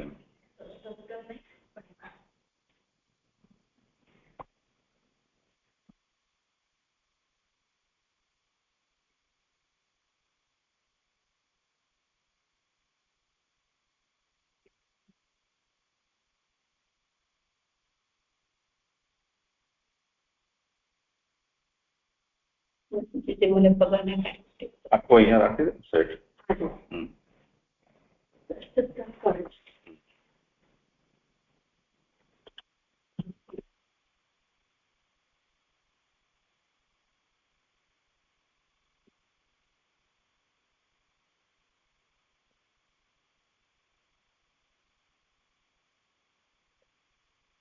પ્રકરણના 18મો શ્લોક છે. ભૂતાની વિષ્ણુ સુરપૂજિતાની. 18મો શ્લોક. દેવો જેમની પૂજા કરે છે, 6ઠા સ્કંદનો 3જા અધ્યાયનો 18મો શ્લોક છે, તે વાંચી લેજો. દેવો જેમની પૂજા કરે છે તેવા એમાં આ અદ્ભુત ભગવાનના પાર્ષદો કે જેમનું દર્શન થવું જ ઘણું દુર્લભ છે, તેઓ ભગવાનની ભક્તિ કરનારા મનુષ્યોનું શત્રુ મારાથી અને અગ્નિ વગેરે ઉપદ્રવોથી પણ રક્ષણ કરે છે. આ જ વચન સમજાય છે. ભૂતાની વિષ્ણુ સુરપૂજિતાની. એમાં શ્રી મહાપ્રભુજીએ આ વચનમાં ભગવત સેવકમ વા ભૂતાની વિષ્ણુ સુરપૂજિતાની ઇતિ વાક્યાત. આ વાક્યમાં વિષ્ણુના જે સેવકો છે એની પૂજા પણ દેવતાઓ કરે છે એમ કહ્યું છે. અહીંયા ભૂતાની પદથી ભગવત સેવક સમજવાનું છે.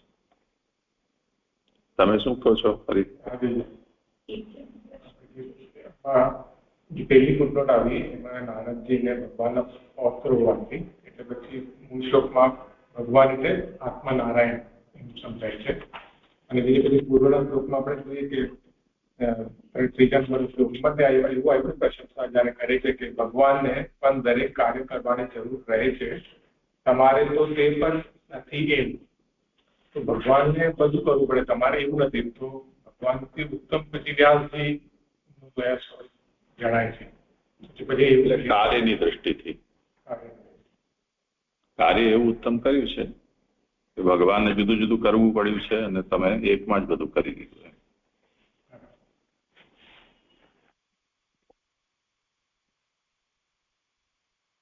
જે દંડવત પ્રણામ.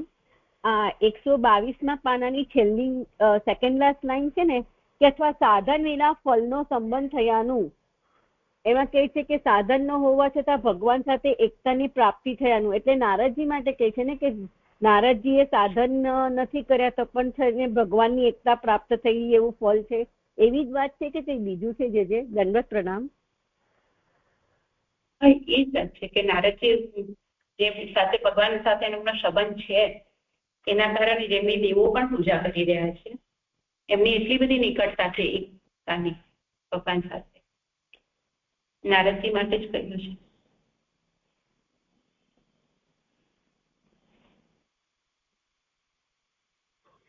ભલે, દંડવત પ્રણામ.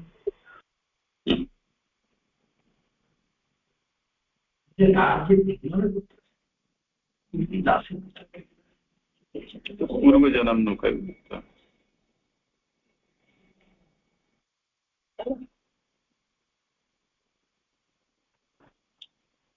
હા જે દંડવત પ્રણામ. જે મને અહીંયા એવો પ્રશ્ન થાય છે કે નારદજી વ્યાસજીને એમ કહી રહ્યા છે કે તમને સંતોષ થયો નથી થયો, તો વ્યાસજી એમ કહે છે નથી થયો. તો મહાભારતમાં પ્રભુની લીલા આવે છે અર્જુન જોડે, અર્જુન કુંતી કુંતાજીની બધી વાત આવે છે, અને ભાગવતમાં એ વાત આવે છે, તો કેમનો સંતોષ ના હોય એ મારે સમજવું છે. એ તો આખો અધ્યાય છે ને, એના માટે આવશે વિષય. પ્રણામ જેવી. હવે નારદનું પ્રમેયબળ નીચેના શ્લોકમાં કહે છે: સ વૈ ભવાન વેદ સમસ્ત ગુહ્ય ઉપાસિતો ય પુરુષ પુરાણ પરાવરેશો મનસ્યેવ વિદ્ધિ સૃજત વયસે તયતિ ગુણેશ સંગઃ. તે તમો સર્વછુપો નિશ્ચય જાણો છો, કારણ કે મનથી જ વિશ્વને રચે છે, તેનું રક્ષણ કરે છે અને લય કરે છે.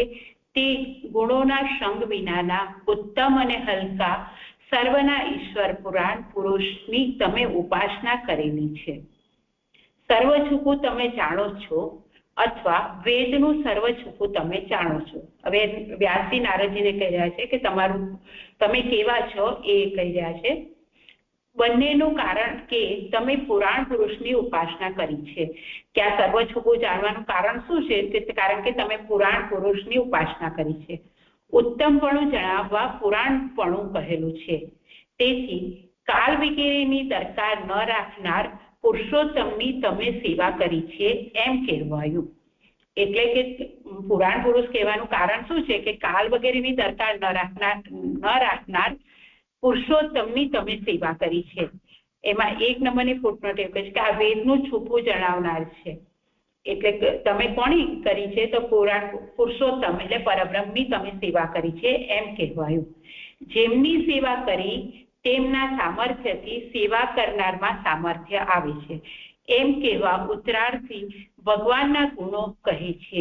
એટલે તમે જેની સેવા કરી છે એવું સામર્થ્ય જેવું તમે જેની સેવા કરી છે એમાં જે સામર્થ્ય છે એ તમારામાં પણ આવ્યું છે એમ કહેવા ઉત્તરાર્થી. એટલે જેવા ભગવાનના ગુણો છે એવા તમારા પણ ગુણો કહે છે.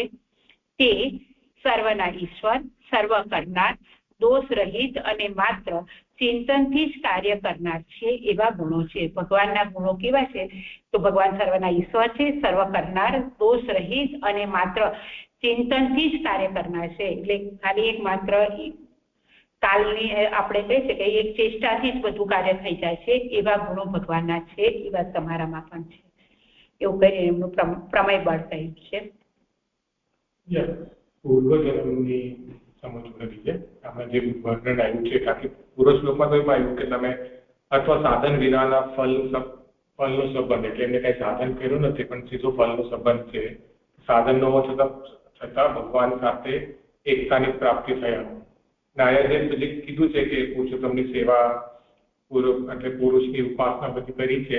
તો આ જે નારદના જે પૂર્વ જન્મનું લઈને ચાલ્યું કે આજ નારદ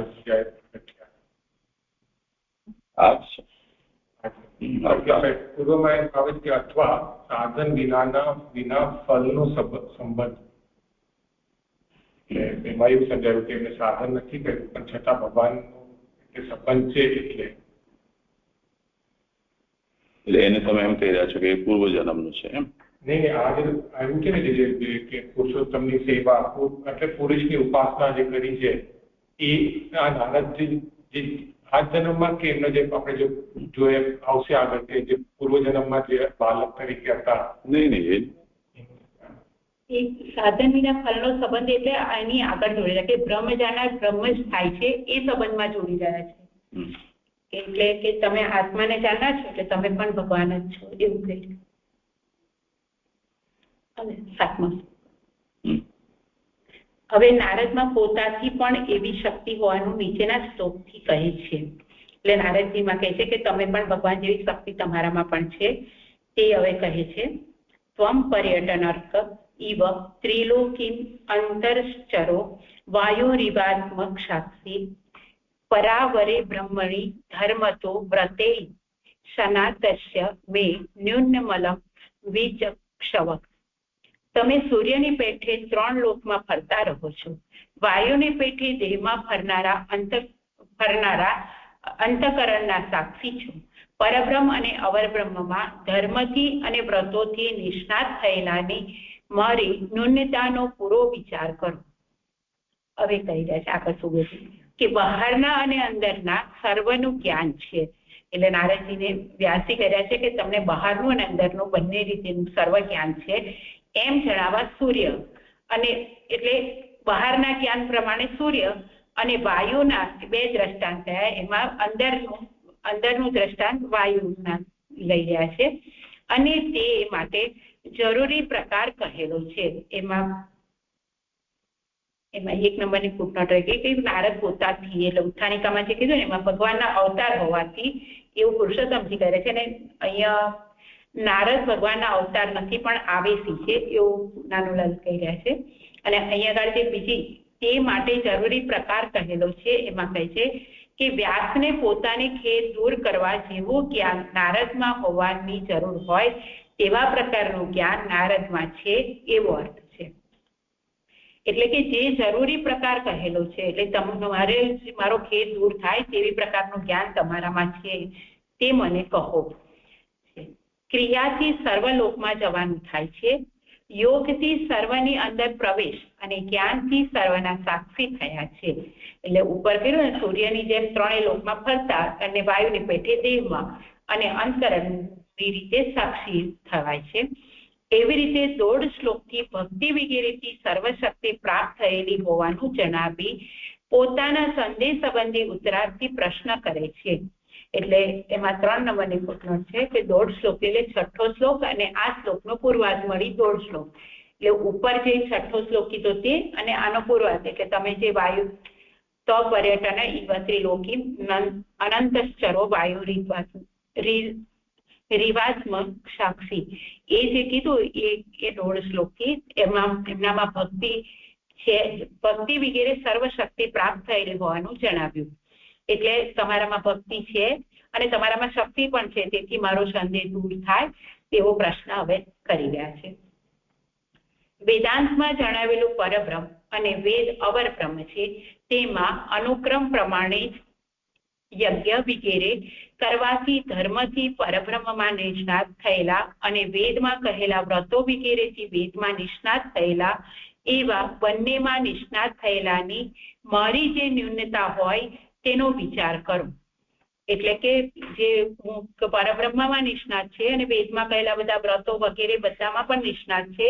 બંનેમાં નિષ્ણાત થયેલી જે મારી જે નિષ્ણાત થયેલાની જે મારી જે બુદ્ધિ અત્યારે જે ન્યૂનતા આવી રહી છે મારામાં, તેનો વિચાર કરો. ઉપરથી વિચાર કરેલું જણાયેલ નહીં હોય એમ અલમ પૂરો શબ્દથી કહેલું છે. એટલે ઉપરથી ના કહેશો પણ પૂર્ણ રૂપથી મને કહો, એવું વ્યાસજી કહી રહ્યા છે. અહીંયા આજે ઉત્થાનિકામાં પક્ષ બતાવે ને, એમાંથી કયું ઉચિત મતલબ છે એને કઈ રીતે વિચારી શકીએ? એટલે એક તો અવતાર નથી એમ કહી રહ્યા છે, પણ આવેશી છે. પુરુષોત્તમજી અવતાર કહે છે ને નાનુભાઈ આવેશી કહે છે. શું વિચારી શકીએ?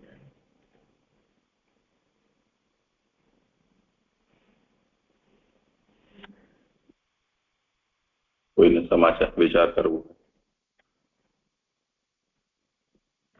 એટલે બે પક્ષ રાખ્યા છે પણ એના કારણ નથી કયા, તો બે ના કારણ આપણે કઈ રીતે વિચારી શકીએ?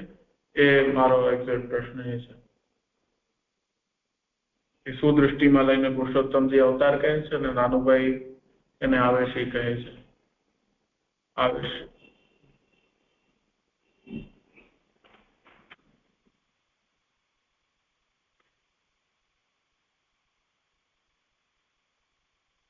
આમાં એમ સમજવું જોઈએ કે જેમને અવતાર કહેવામાં આવે છે એમાં આવેશ અવતાર અને અવતાર એ બંને માટે અવતાર શબ્દનો પ્રયોગ તો કરી જ શકાય છે. એટલે જ્યારે આવેશી કહેવામાં આવે છે તો એ કંઈ અવતાર હોવાનો દેરાણી જેઠાણીનો સંબંધ છે એને કારણે ભલે આ થતું હોય જુદી વાત છે, પણ અવતાર હોવાનું વ્યાવર્તન નથી. ખાલી એને તમે સ્પષ્ટ કર્યું કે આ આવેશ અવતાર છે.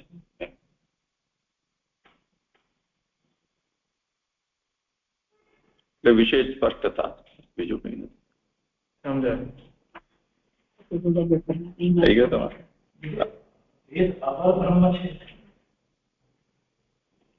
અહીંયા બે પરાવરે બ્રહ્મણી એમ શબ્દનો પ્રયોગ કર્યો છે ને, તો પરબ્રહ્મ અને અવર બ્રહ્મ એનો અર્થ કર્યો છે. અવર એટલે અહીંયા વેદ સમજવું. આજે દંડવત પ્રણામ. હવે મારા શ્લોક છે અહીંયા આગળ 8, 9 અને 10 કરું છે. અહીંયા સમય થઈ ગયો છે.